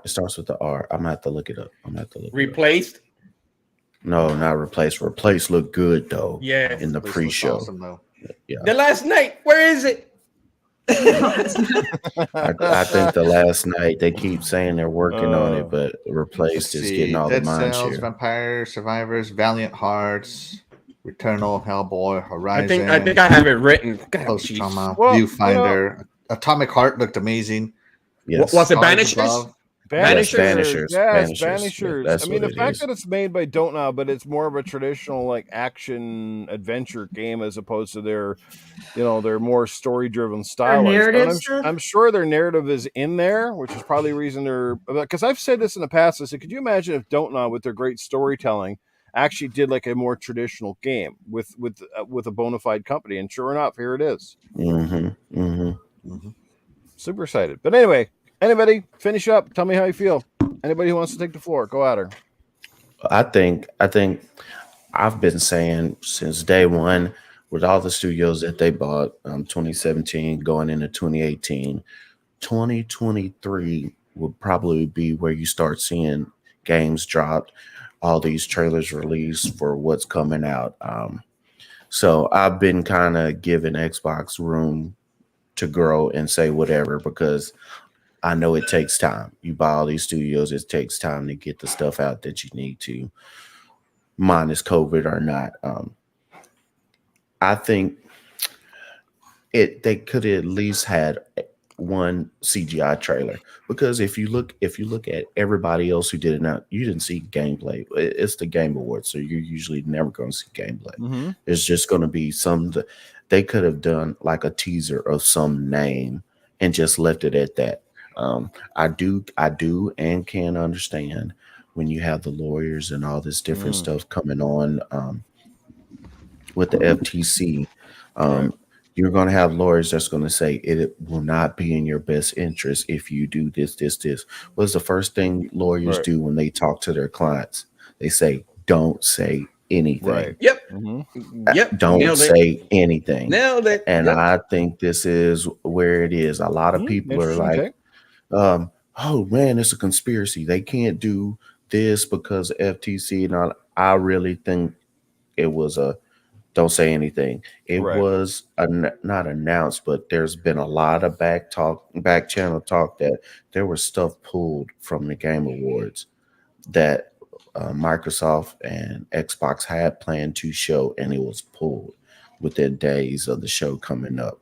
So I definitely can think that there was something going on and they had to pull it just to make sure. I think that's another reason. If you're Phil Spencer, just think if you had uh three major announcements, or say one major announcement and two trailers, and you're sitting there and you know you can't show it, and you know folks are gonna ask where's all the stuff, and you had it ready to go, it was in the show and you had to pull it. Yeah, I would be sitting there looking like that as well. So that's what I take from her. I think it's more from a lawyer standpoint of don't say anything. Yes, it looks horrible to some extent if you're saying, hey, where's the stuff I want to see, so I think that's why they had the tweet come out next day with Greenberg saying, hey, there's stuff coming. But I mean, you can tell me stuff's coming, you got to show it to me. So hopefully there's a show going on somewhere. This FTC thing's going to drag out for a while, so you never know what's going to go on with this. But this is the year where they're going to have to put out the games they have announced already, and eventually E3 or some other show, they're going to have to show again what's coming out in the next 12 months, and they're going to have to start knocking stuff out of the park. Well, that's a good point, though, because if you look at Starfield, for example, I never thought about it this way, but yeah, you're in the middle of this lawsuit, and Starfield remember originally Starfield was technically supposed to be a multi-plat, right? Sony even at one point tried to get exclusivity to the game, but now we know that it's been confirmed. Even Todd Howard says it's Xbox console exclusive or Xbox ecosystem exclusive. So perhaps if they had thrown something of the award show here with this, again, it would have been used as a weapon. Did they say, see, this is what Microsoft did? They bought Bethesda, and the first thing they did was take their biggest, most anticipated game and make it exclusive. So yeah, I suppose I could see your point there. Now that you kind of put it a little bit more in that manner, that maybe it is a large part. It's just, you know what, play it safe, guys. Just, you don't need to be at the award show. You can do stuff next year when the dust kind of starts to settle down. You might be onto something there, Scrub. I never really put that much thought into it, but yeah, it could be part of it for sure. J-Rock, what's going on, brother? Good to see you in the chat. We got Sir X-Man hanging out with us this morning, guys. Awesome stuff there. Any further thoughts? What were your surprises at the Game Awards were? Perhaps a game that stood out to you the most? Anybody? Cool Cat Terri?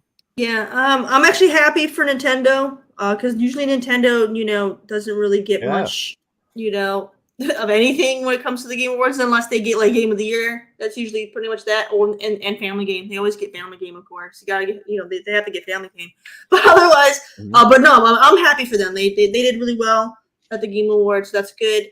And there's only two trailers that matter, and it's games that we already know about. And that is the Lords of the Fallen and Space Marine. Yes. Cyberpunk. Oh yeah, Idris. No. That was awesome. I just watched the Suicide Squad movie too, by the way, and I actually loved it. That was a pleasant surprise. I know it took me a long time to watch it, but I was like, I'm going to watch this movie. I really enjoy that. So I'm still excited for Space Marine 2 and the Lords of the Fallen. They're going to be great, and gotta see more. More masochist games. So Shaddai. Very quick. Why? It's not bad. It wasn't bad. The Video Games Awards. What they need to do is to simplify it a little bit better. Like we were talking about earlier, they should separate the sports and the racing, differently. The same thing. If we want to include a lot of the things, especially let's say like remaster or anything like that, it could be a different category. But also, this is one of my major one. I know we were talking about this earlier before we went, live. If it says Video Games Awards and the biggest one says Game of the Year, I really do not care about the embargo. It should be from January to December, because we got two games that got skipped, which it was Need for Speed Unbound, High on Life, and Callisto Protocol. So when I saw the next game for next year, that's January 14th, which is Resident Evil 4 Remake. They couldn't make a show, let's say, somewhere on a Thursday I think it's January 12th or something like that. Mm-hmm. So I'm like, the show should be January. Finish it up with that and let the new game start that January, whatever. But that is something that needs to be changed. I don't care about the embargo. We're just customers, and we're trying to go by how it is. It's January to December. That's 12 months. Anyways, moving forward, I'm with Scrub right there because the first thing that came up to mind is I'm not mad at Xbox for not showing anything. So the first thing that came up to mind was, when a cop arrests you, the first thing that they will say is, anything that you'll say will be used against you. Right. So it's better off better off not saying anything. Yeah. But the games that surprised me was Replace. It looked really, really good. Mm-hmm. A new trailer for Atomic Heart. A new sequel for Hades 2. I was very surprised. That looked really good. That did look really good. Yeah. Really good. This is something that I'm like, great. I was like, really awesome. And that was Judas. I'm like, oh man, BioShock. That's what the first thing that I'm like, it's about time we get a BioShock. But I think you can't use the word BioShock because I think it's under 2K on that one. So they can't use it. Too. Yes, it does.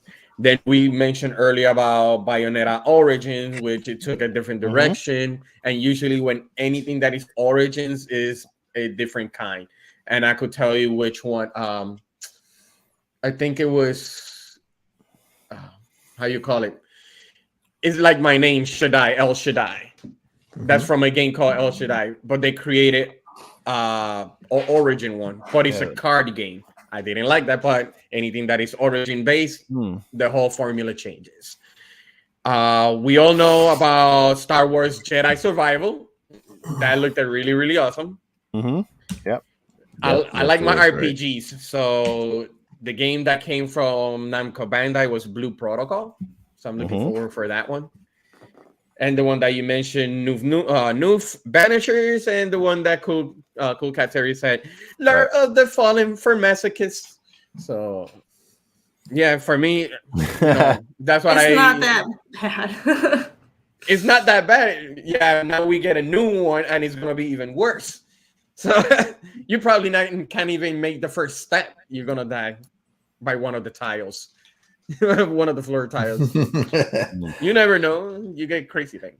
But, that's what I believe. That's what I do want to bring up that there was a time where you got to see Phil Spencer with a smile on his face, and that's when they were doing the announcement for Crash Team Rumble. He was quite happy at that moment because that is, Microsoft owns, Crash now. So that was the moment where he did have a smile on his face. I thought it was because he was next to Reggie. I thought it was because he was next to Reggie. No, because right when they had like the mascot come, they showed the camera on him and he had a big grin on his face. So he was happy. He wasn't angry like the whole show. All right. So actually, Fastback brought something good. Hellboy looked good. Yeah, but that's I think PC. I think it was PC. And also earlier, Fastback had said that the show was too long, which I find funny because they said that was the shortest one they've done. No, but you know why it's long? Because people wait for the pre-show before it goes for the actual show. So of course it's gonna get longer. But it was the shortest one they've done.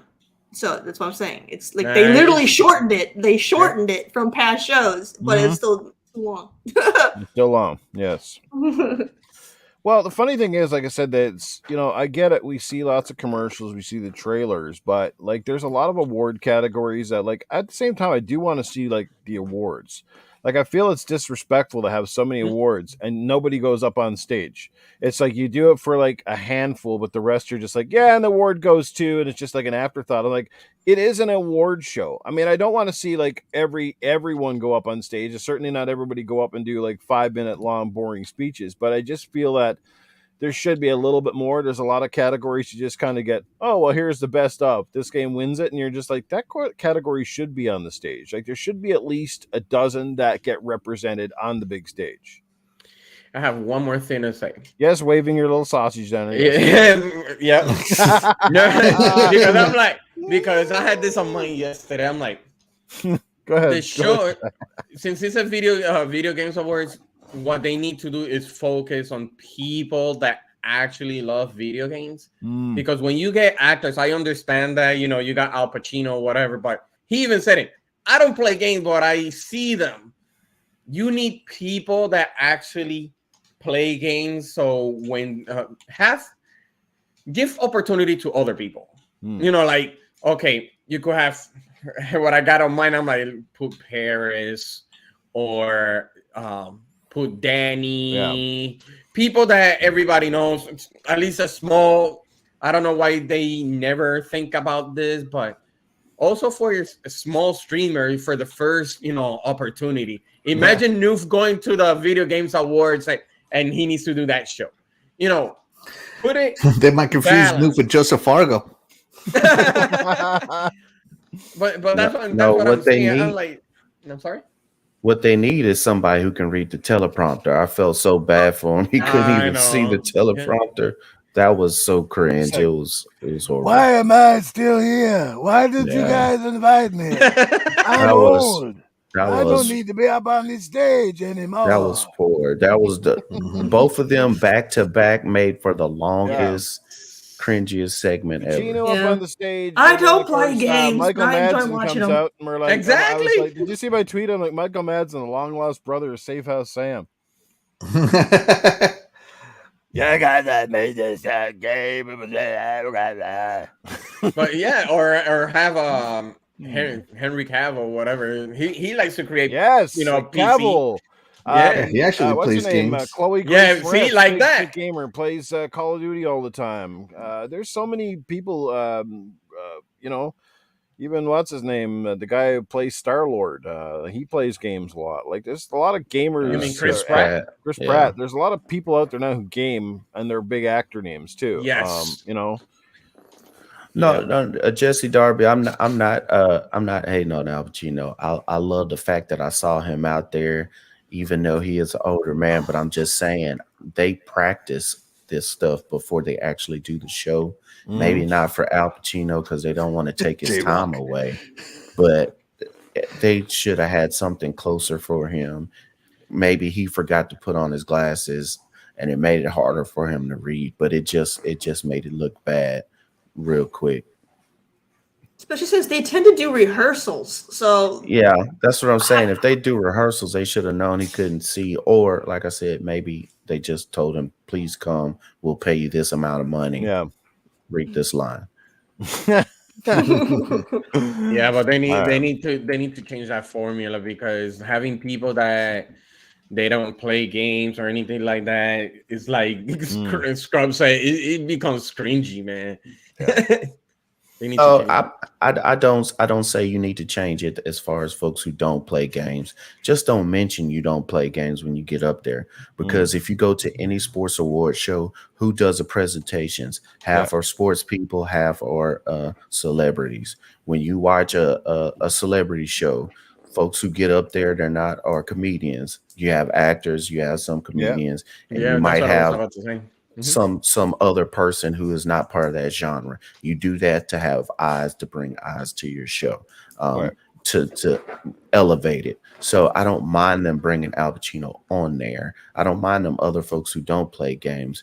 But if you're not on top of your stuff, it starts making you look like an award show that is not worthy to be placed up with the rest of them. Right.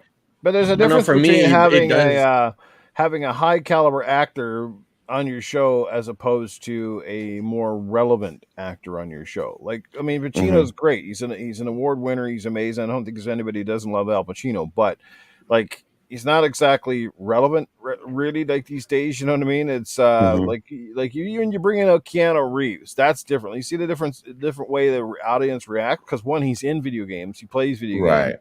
And he's kind of like a big deal right now. You know what I mean? That's what I'm saying. It's just like, you got to have people that are relevant for the time. It's like back in the 80s, I would have loved it if Arnold Schwarzenegger came out on the stage and talked about games. But like, if he came out today, the kids would be looking at him and going like, who's this old fossil?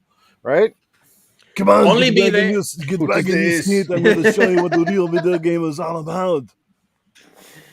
See, but that's what I'm saying, because you want, if you want actors just be there only when, like, okay, you know, I'm gonna be here for this game. That's pretty much it. But to run the show, no, sorry. Have people that, you know, play games, and yeah, if you're an actor, whatever, fine, go with it, and you know, you play games. But it's the same thing for any awards. When you go for the Oscars, anything that is movie related, everybody's there, so they know what they're talking about. But they can't put this one combined with another one, and they don't know what the heck to say, or they don't know what they're talking about, whatever it is, because they don't play video games. No, Yeah, sorry, but no. Okay, who didn't get a chance to chime in? Axel, did you have a chance to jump in here? Not yet. No. Go ahead. We'll finish it up here. Now you know how I feel. Terry's, we're running very late. We haven't even done our indie spotlight yet. So, go ahead, Axel. The Game Awards, I thought it was good. You know, outside of the absence of Xbox, the trailers that they did show, they were very good. The reveals they showed were very good. You know, a lot of CGI trailers, as is the norm for game reveals itself. I thought the pacing was better. The pre-show was much shorter, thank God. And they did more awards during the show this time around than sticking all the small awards, the don't matter awards, in the pre-show. So they did a lot better job this year of not overloading the pre-show. And I thought the pacing was better. I feel that this is probably pace-wise the best Game Awards we've had. And like I said, the trailers they did show, you know, The Lords of the Fallen, definitely my trailer of the show. I can't wait to play that game. Yeah. And, you know, just phenomenal. Shout out to Jeff Keighley. And yeah, Jeff Keighley is 100% a PlayStation fanboy trying to do something that nobody else is even attempting right now. Right. And that's to bring some real legitimacy to video games as an art form. So even though he's a fanboy, he's at least trying to push that aside for the better of the industry. And that's why I shout him out. So shout out to Jeff. Yeah, preach. I mean, if it was the other way around, he was an Xbox guy, then we'd probably all be saying vice versa. So, you know, I guess it can go either way, right? Yeah. Yeah. So I would have taken his too much cringe. I wouldn't have liked it either way. If he's too far left or too far right of either company, or even if it was too much on Nintendo, for this show, this is the show that you should not show your biases more than any time. Right. Use that for Twitter when you're saying, "Oh, I'm playing my favorite game," or "I'm meeting up with Kojima such and such," and show pictures. But don't be on stage and your face lights up. On some of those trailers that were Japan Studios or Kojima, he could barely get the words out. He was almost hyperventilating. How in our next show, the most anticipated, guys, wait for it. Right for us, coming to us right now. And it's like, I've been so excited for this more than any other game, and you can see it. It shows so bad. It's like every year you're the most excited for insert what Japanese company, which is fine, but you need to kind of tamp that down. And if you can't tamp that down, we're not saying just like you have I forgot her name that does the pre-show. Have a bunch of other folks the pre-show. Sydney? Yeah, Sydney. Right. Yeah. Have somebody in the pre-shows who can kind of show neutrality, but Jeff is it's just he oozes. He can't control it. It's bad. Yeah. No, I agree. Like, you know, when you're media, right? And it's something that anybody who's ever gone to an actual media school, I actually have. That's one thing that's stressed time and time again is you can have preferences, but you can't show bias. You know, as a radio guy, when I was on the air, like I was not allowed to show bias towards artists like that I would play or restaurants or advertisers because they spent money, because it just looks bad. So you have to stay impartial, right? So yeah, there's a time and a place, and it's his show, and he's more involved, I guess, than other creators of shows because he is forefront and center. But still, like we get it. You did it once, but you have to do it every time. So every time Kojima makes a new game, he gets front center stage? Like, is he paying for his time, or is that, you know what I'm saying? Not every time he makes a game, it's every year. Yeah, if he like does every year, nothing, it's Kojima, he's in the building. Look, let's put him up on stage, and and it's it starts to get a little bit okay, man. We kind of get it, but yeah. But anyway, we'll say overall, good job. Game Awards, pretty good. They're in the books. Thank the frig, so we can move on from that. Honestly, we could probably talk about the whole FTC thing, but I think that would be a whole show in itself. We're going to bring in Cool Cat Terri, who's long overdue for an indie spotlight. Terri, I hope that you're ready. You've probably been ready for the last hour. But anyway, let's get you in here and let's see what's on the docket this week. All right, everybody. So, all right. So, for those of you who are into like cartoons or things like that and whatnot, then I got one that's for you.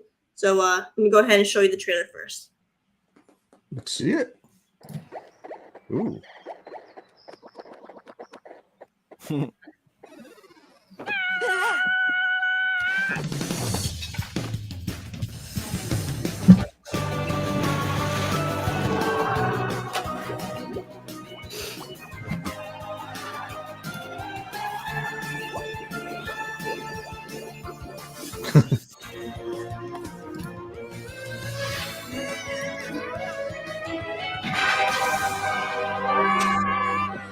What a jerk.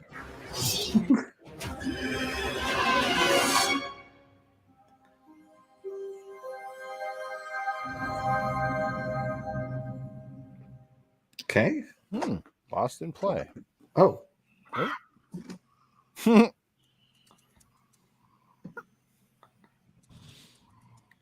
Kill that cock. I mean, rooster.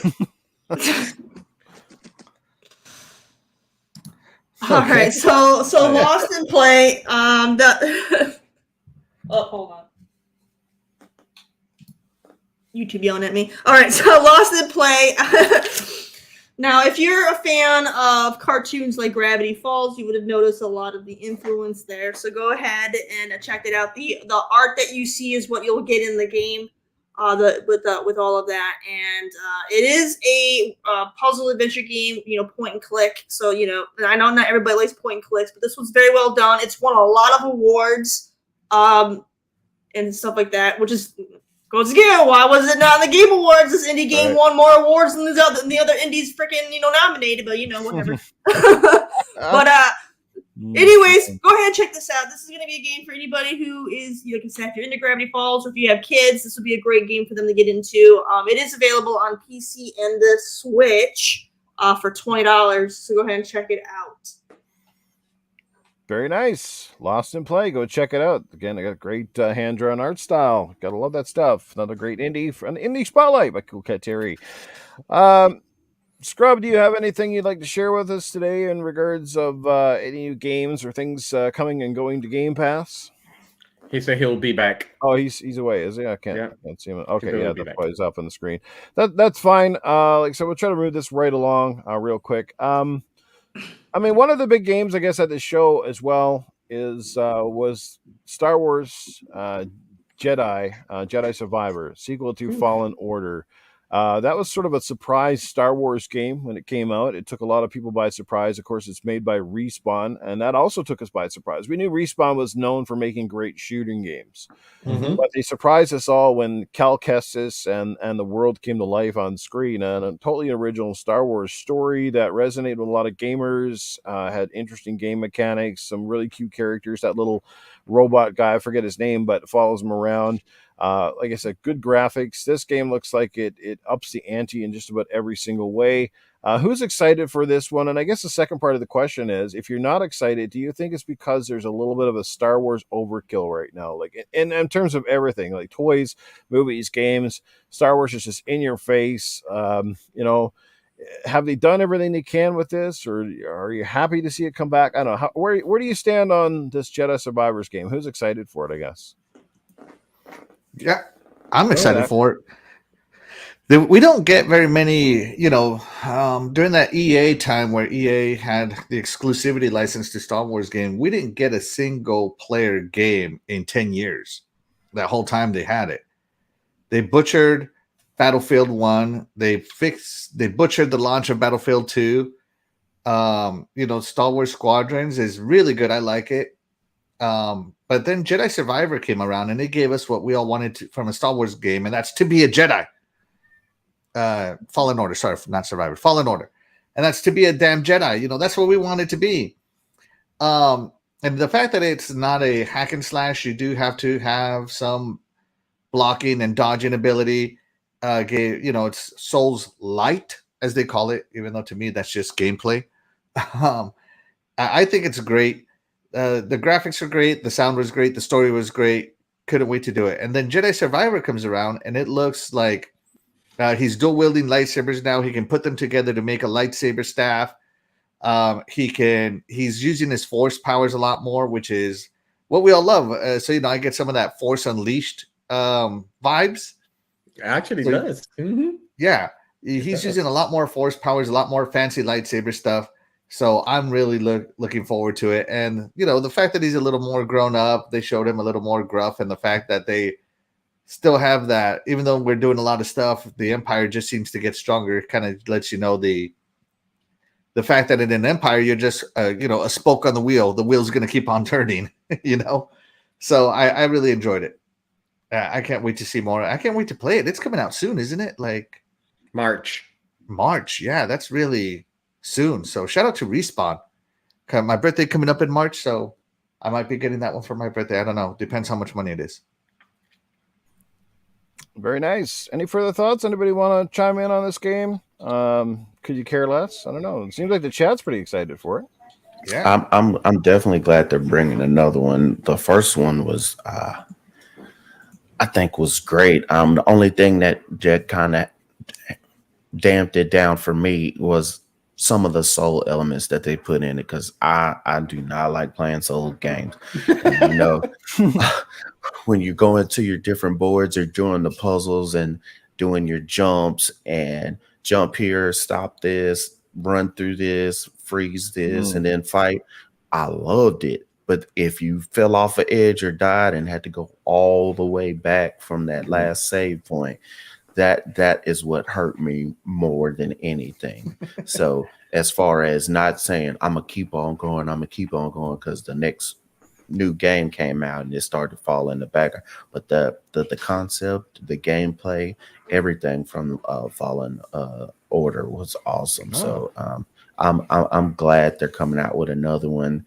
I know it's going to be great as far as the visuals if they just keep in line from the last one. So I'll get it anyway. Even with the Souls part, I'll still get it. So I am excited for it. That's not soul. Platforming is not soul-esque. Well, listen, that's Mario-esque. No, okay. I'm not.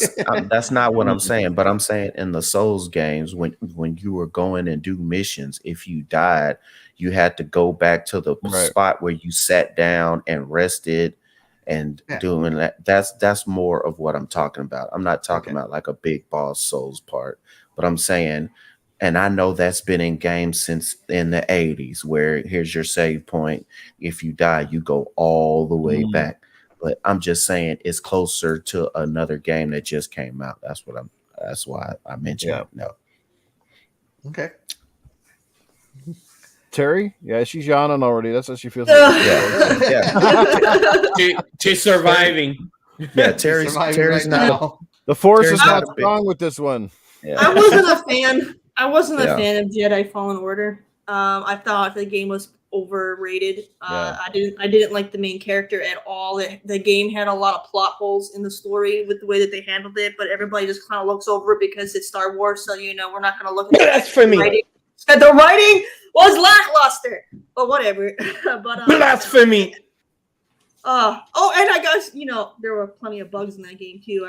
I'll never forget that when I got stuck in an endless falling glitch and I couldn't get out. I just kept falling and falling and falling and falling. There were some big bugs. Use the force, Padawan. Use the force. But no, I didn't like it. I mean, it was all right. It was all right, but I don't know. It wasn't as great as people make it out, at least to me. Puzzle wise, the puzzles were too easy. But that's because I play a lot of puzzle games, so for me it was too easy. But I don't know. It was a decent game. I'm not really hyped for another one just because I don't know. I don't know. Is it the same freaking guy? Because I thought he was like the worst Jedi in existence. So I don't know. If I have to look at him again, I don't feel like I want to mess It's with the that guy. same guy. You'll have Yeah, to okay, then Same guy. Then no, I'm He sorry. actually came out at the I award thought he was such a terrible character. I don't know. I didn't like him at all. But Terry, he has a beard now. So Right. that doesn't He's matter. older, wiser. Yeah. I just hated how they kept going through these descriptions of what not to do, and then he would just do it anyway. And then it's like, oh, it's okay. He can break the rules, because why not? It's like, whatever. It's just It's bad writing. Well, I had a lot of problems with the first game, and as much as I do love Star Wars, the game had some promise, and I like the graphics and stuff, and it played good. But my problems with the game were, one, I did not like the whole respawning enemy crap. I thought that was terrible.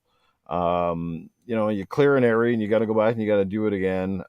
That sort of stuff drives me bonkers. And the map design, as Keosante puts in the chat, like the map design in that game was atrocious. There was one part, the mini map, yeah. You can't figure out if you're up, you're down, where you need to be. It just was really weird. I spent far too much time traversing areas that I shouldn't have had to, because it doesn't really make it really clear where you're supposed to be going per se, and what you're supposed to be doing. It's just really weird. I don't know. Like, to me, I agree with Terry. It was decent. It was just overrated. I don't know if they're going to fix a lot of these issues that I'm having with the second game. So I don't know. I'm going to stay reserved on the fence about it. And then, of course, you use that RPG style element as well. Your enemies got life meters and stuff. Personally, I'll take the Battlefront 2 campaign with that girl over this one every day of the week. But that's just me, because I like it old school. But I can understand the hype for it, and I hope it's a good game, and I'm sure it'll be a worthy successor. It is from Respawn, so yeah. I want to add that one of the biggest things I hated about that game was the collecting. Normally, you play a game and you go on your way to go get an item, and it's worth your while. There was not a single time you went after something in that game where it was something that you needed. It was all cosmetic. It was all stupid, worthless junk that wasted your time going over there to go get. It was stupid. I hated it. That's true. It was a terrible design. And then people over here going, I gotta get that platinum. I gotta get that platinum. Why? None of that stuff. You don't even need any of that crap. They didn't even make it fun to get the crap. And then when you got the crap, what did you do then? Nothing. You did nothing with the crap. It's stupid. I hated it. That is. Didn't change your clothes, Terry? There was no reason to. I got a question for you guys. We talked earlier about how perhaps that Microsoft didn't show much of the show because they were lawyers, or telling them perhaps it's best not to for this particular occasion. Do you think there's also a double edge here, meaning that Sony showed off a lot of trailers at this award show, and a lot of it had that word, console exclusive, right? Do you think that Microsoft now could essentially take that and use that as a little bit of a weapon in this lawsuit deal to say, look, see, this is what our competitor does. They basically own these award shows. They stog exclusive down our throat, on everybody's throat. Do you think potentially now this, in a sense, is almost a bad move on Sony's part? Because it just makes them look like here they are, the industry leader, exclusive this, exclusive that, and they're basically right up there on the big stage going, hey, look what we do, but Microsoft can't do any of this stuff. Yeah, well, if I can, I'm gonna jump on it real quick before I head out. If you paid attention to those trailers, they had a lot of sneaky stuff in there. If you weren't paying attention, there was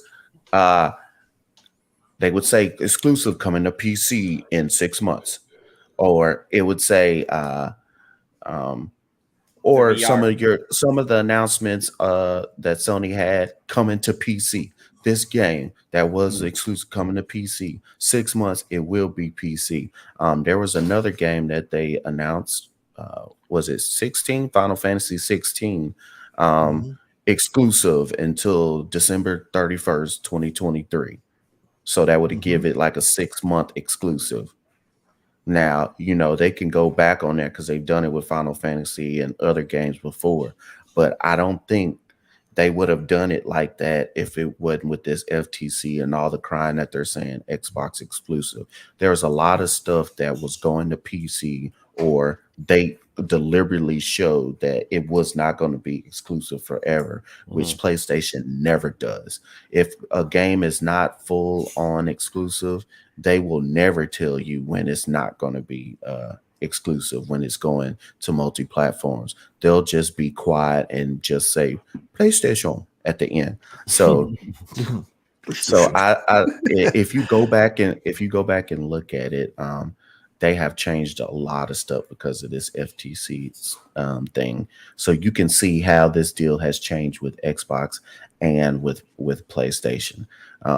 Yes, PlayStation looks to show that they're gonna be having a lot of stuff, but it's like PlayStation has done any other time. How many of the games that they have announced are first party out of that show? It was about almost as much as you would think that Xbox is coming out first party next year. So there's a lot of stuff. It's just buying up third party same stuff that PlayStation has been complaining Microsoft is doing. They're just doing it in a different way. Instead of saying we're going to buy up all these and make them first party studios, all they're doing is we're going to buy all third party stuff and make it exclusive for this time. Which who was doing that a couple of generations ago? 360.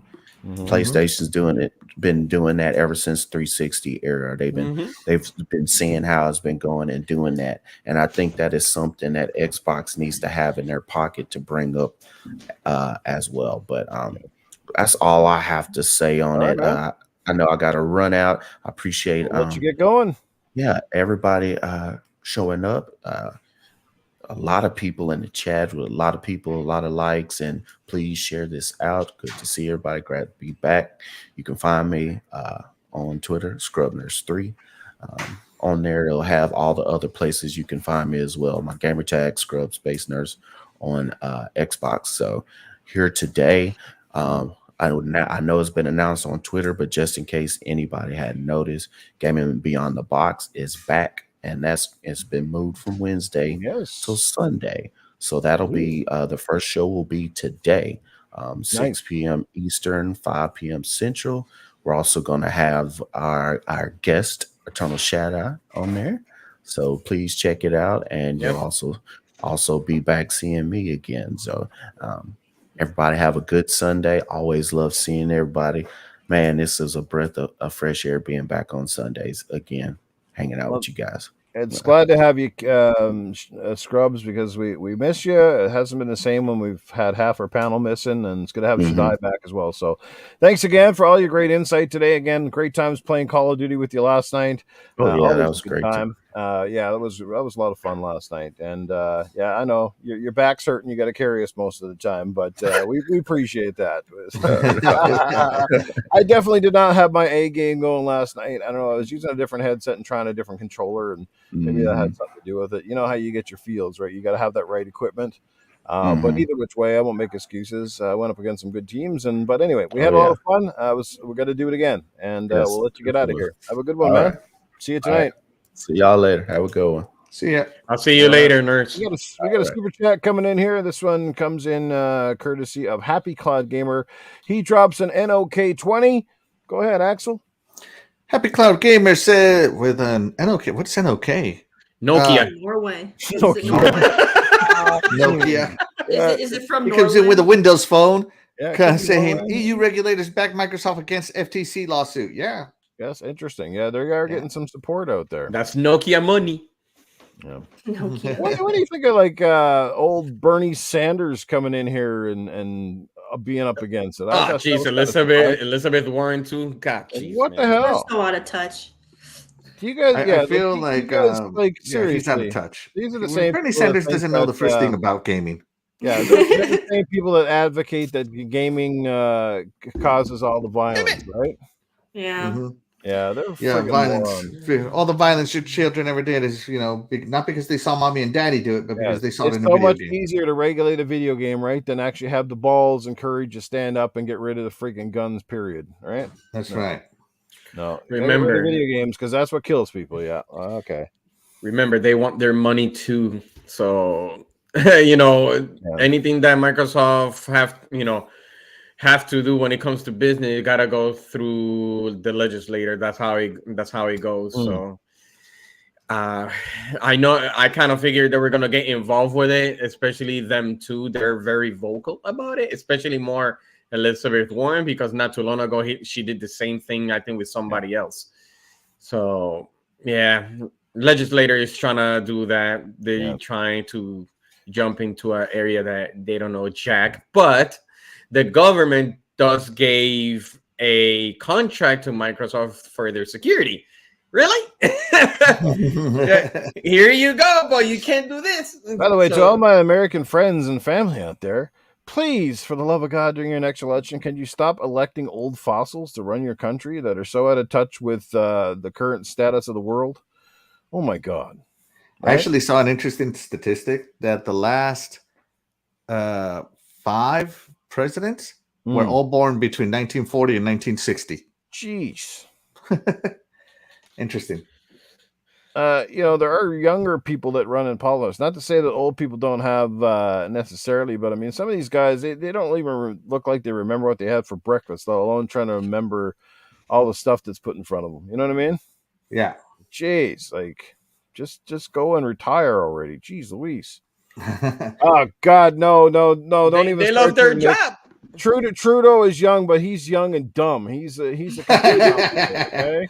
Let's not even go there. That guy is a complete moron. He's running our country into a hole. Anyway, I don't want to get off on a political tangent, but I'm just saying the politicians need to do political shit and stay away from the entertainment side of things, okay?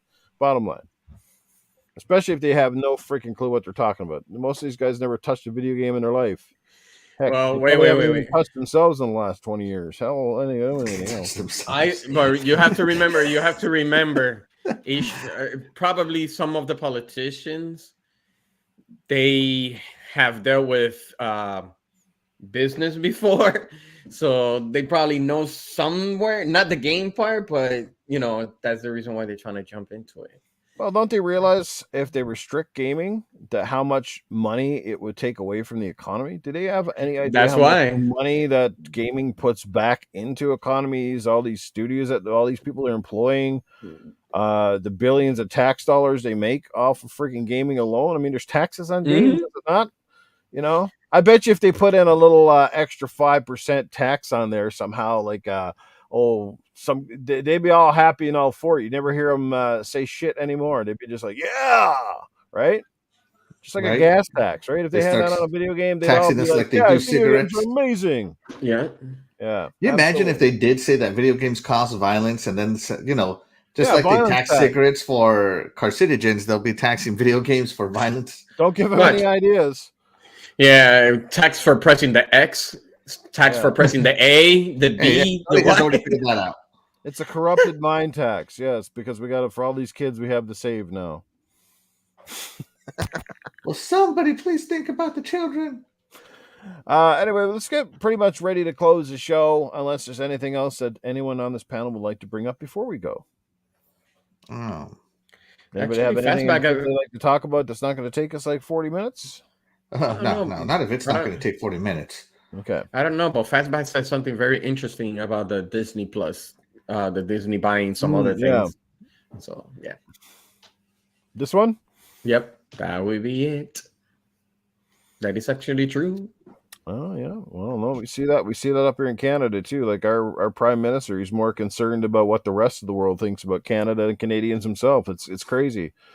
Let's get money here. Let's make sure these people are happy. But in the meantime, you're just, driving your whole country up here in inflation, poverty, and every other damn thing. Like, it's just crazy. Anyway, like I said, we get off on a political tangent, but okay. Yeah. But anyway, it is what it is. Actually, you have anything as well from the world of cloud gaming at all?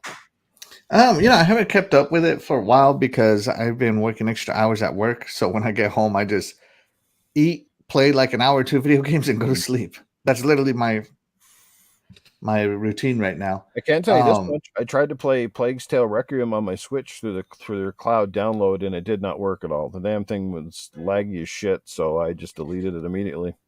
Wow. I haven't tried cloud gaming through the Switch yet because I tried multiplayer gaming through Wi-Fi, and it was atrocious on Smash Bros. There was so much lag, it was insane, and I don't lag on anything over here.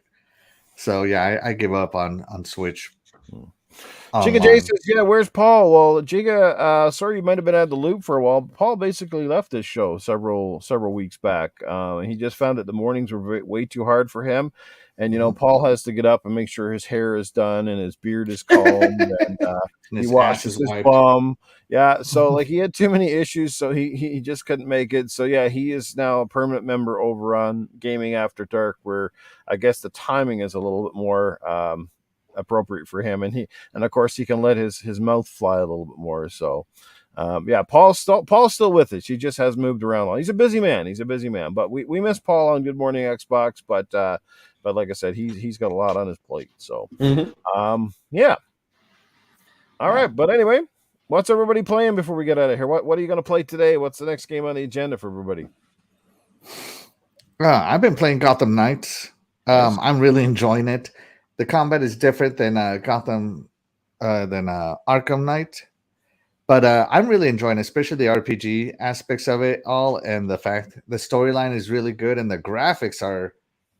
As I'm opening more of the game up, I'm doing more things. It's really awesome. I really like how the enemies change their style. So they like certain gangs run certain parts of the cities. So like the Regulators, they run the southern part of the city, and they teamed up with Mr. Freeze. So now the Regulators have cryo weapons, cryo rifles. They have a lot of drone technology and stuff because Mr. Freeze is using an exosuit, right? So they use a lot of that and things like the what are they called? The Freaks. They joined up with Harley Quinn, so now they have more Joker style bombs and whatnot.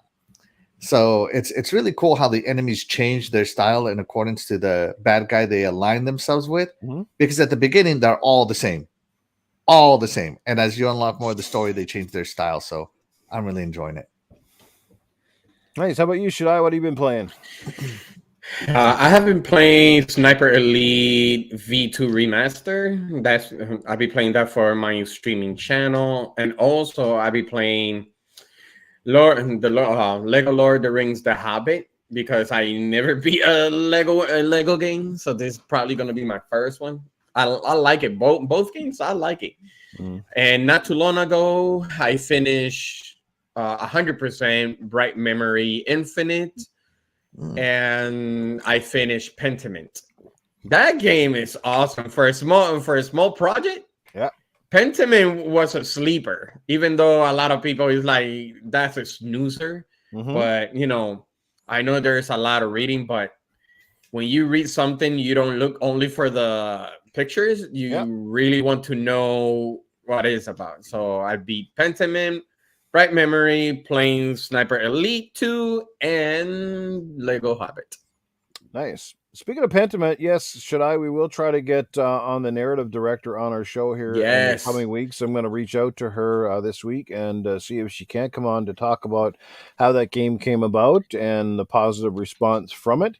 I'm sure you'll be excited about that, as will everybody on the panel. And, of course, people in the chat. Hopefully you'll enjoy that interview. And I look forward to getting back in the near future as well. Kaleki Apakama, who is still busy building Stormlight. We had him here last year at one point in time to talk about development on the game, which is still ongoing. I think he's hoping to have that out sometime perhaps in 2023, but we'll find out where he's at with the game as well in the coming weeks, and we should have some great interviews lined up. So looking forward to that and a whole lot more. So no, I was surprised she actually wrote to me. I just wrote it random. She just texted me. So I'm like, wow. Yeah, it was fantastic. And it sounds like she's excited. I mean, obviously they have certain criteria and guidelines, especially in her case, because the game is, it is an Obsidian, right? Yep, Obsidian game. So I'm being a big part of Microsoft now. I'm sure that she has, various restrictions or things that she has to make sure that she watches, but we'll probably give her some pre-questions, and we won't certainly have her here to throw her under any buses or anything like that. It'll be just to talk about the game, how it came together, her role and stuff like that. So it'll be fun. Cool Cat Terri, what game are you planning to dive into later on today or throughout the week? I'm going to see if I can't get Steel Rising completed, and then I'm also been trying to play Need for Speed Unbound. Nice. I just don't do much gaming anymore. I'm trying to get back into it, but I'm focused on other things. So. Life happens. I know the feeling. I know the feeling. Speaking of Spill Rising, that's a great little game. Like I said, that didn't get enough love. It seems like the trailers have been amazing. I haven't played it, but it is a game on my radar. How would you describe it? Would you say it's like really hard? What's it comparable to? So it kind of reminds me of Nier Automata a little bit. So I would say it's definitely got some influence from like your Souls games, but it's not as hard as those because I can't play those. I don't like playing those, but this one I'm having a lot of fun with it. When you first start it though, it's difficult at the first like little like prologue area is really hard because you're kind of trying to figure out the rhythm of how to fight. But then once you figure it out, it gets a lot easier, and I've just been enjoying it. And it's nice because you don't have to fight everything. You can just run past stuff if you want to. You're not forced to sit there and constantly fight. So it's a good thing. And I just like the character design. I thought it was really unique. The way that they did it with the French Revolution and giving it more of like a kind of like a steampunk kind of look. So it was character designs look amazing. Yeah, like it's really really cool. I feel bad for spiders because they definitely didn't get much recognition this game at all. So I mean I don't know. I mean I've been really enjoying it. So good. Well, I take your word for it, Terry. You never really steered us wrong yet with a lot of your games that you pick, and your indie spotlights are always fantastic. Everything I've ever downloaded that you recommended, I've been like, yeah, these are pretty damn good games. So yeah, Freddie Fox, he's right with you there. He says, "Steel Rising, it's fire, fire, fire, fire."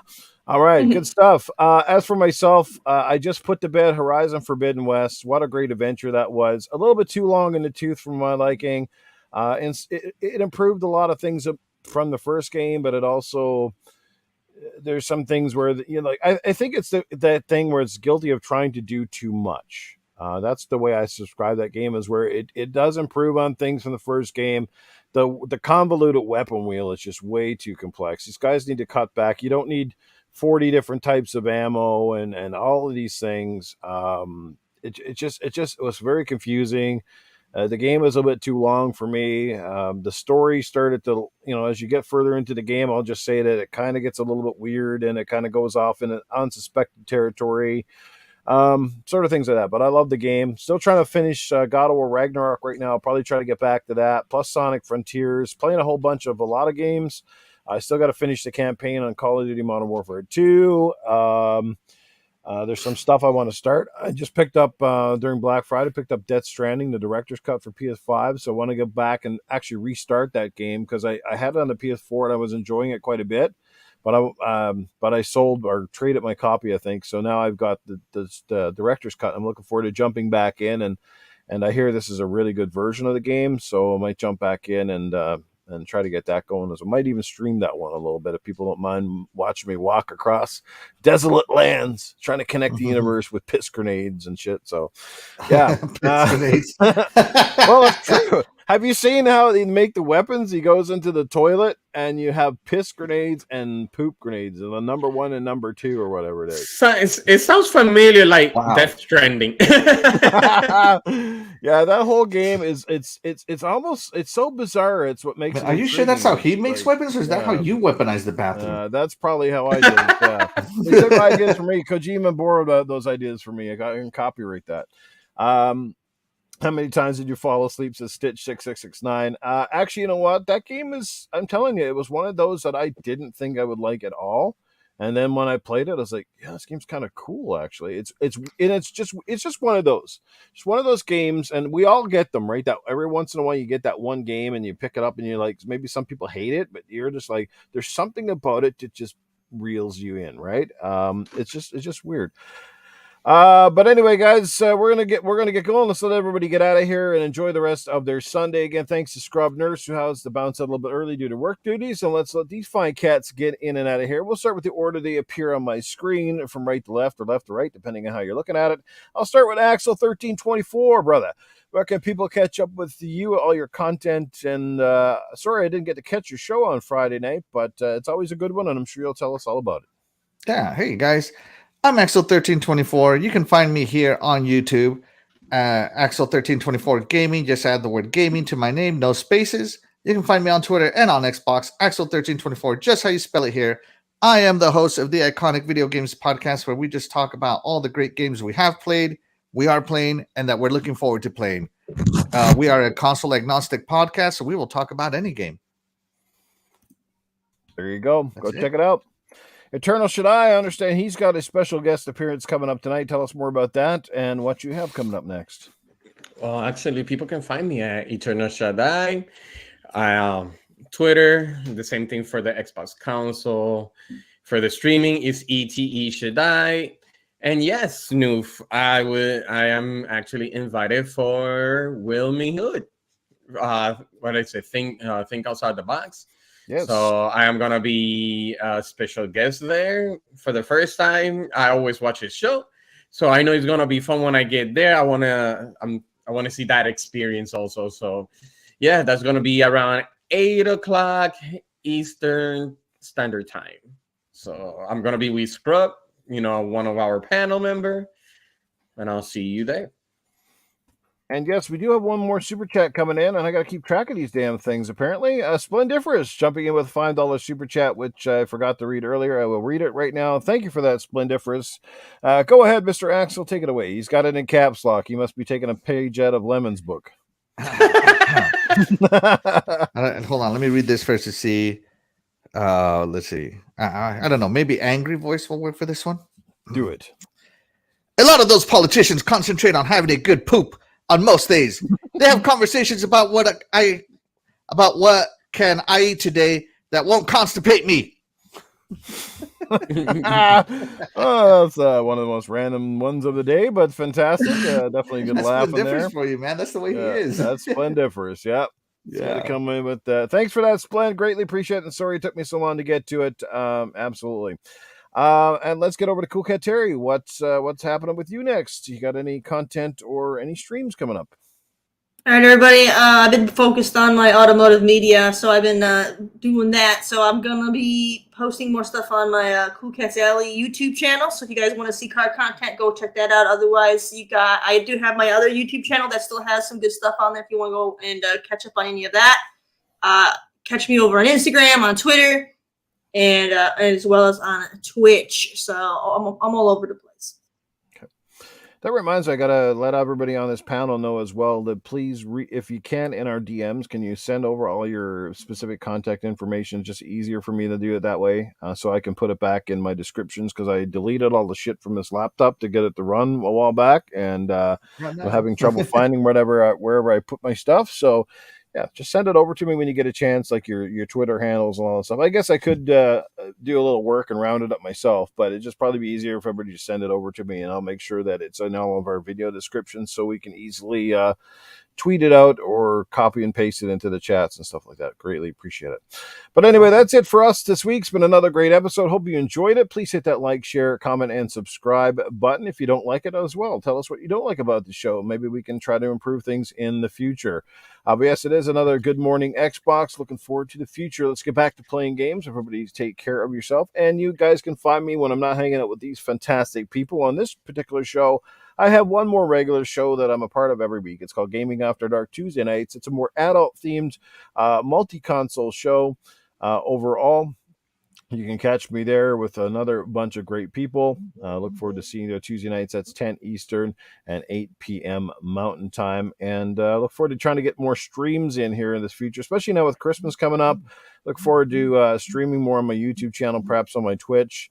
And I look forward to seeing all you guys familiar faces. To the chat, what can I tell you? We haven't said a million times already. You guys are fantastic. We appreciate you. We love you. You're here all the time. There's so many faces here that we see each and every week supporting the show. And man, I hopefully early next year, at least sometime next year, I'll hopefully do a nice major giveaway on behalf of us all here to kind of show a little support back. So hopefully do some cool giveaways coming up here in the future. But like I said, if you got any ideas for the show, if there's anybody in the chat that would ever like to be a guest on Good Morning Xbox, feel free to send me a DM. Maybe we'll get you on the show and hear your side of the take on gaming. We welcome newcomers alike. It's always nerve-wracking the first time, but you know what? Everybody starts in the same place. We start somewhere, and it gets easier as you go along, as we all know. And we're a very welcoming bunch here. We got a great chat. Like I said, we have great moderators. We hardly even have to moderate because that's how good the chat is here. So, but anyway, thank you guys for your support once again. We'll see you again next Sunday. I think we got how many shows now before Christmas? We got one more. I think we got one more Sunday. The following after that is actually Christmas morning, which I'm going to say up front, I don't think anyone on the panel will probably want to be doing a show on Christmas morning. I would be shy. I'd be surprised, but we probably won't do one on Christmas morning because it is Christmas. For those of you who at least celebrate Christmas, if you don't, I guess you could care less. But anyway, one more Sunday, and then we'll take a small break and come back in the new year. But anyway, guys, take care of yourselves. We'll catch you next week. Bye, everybody. Bye. See ya. My mic works.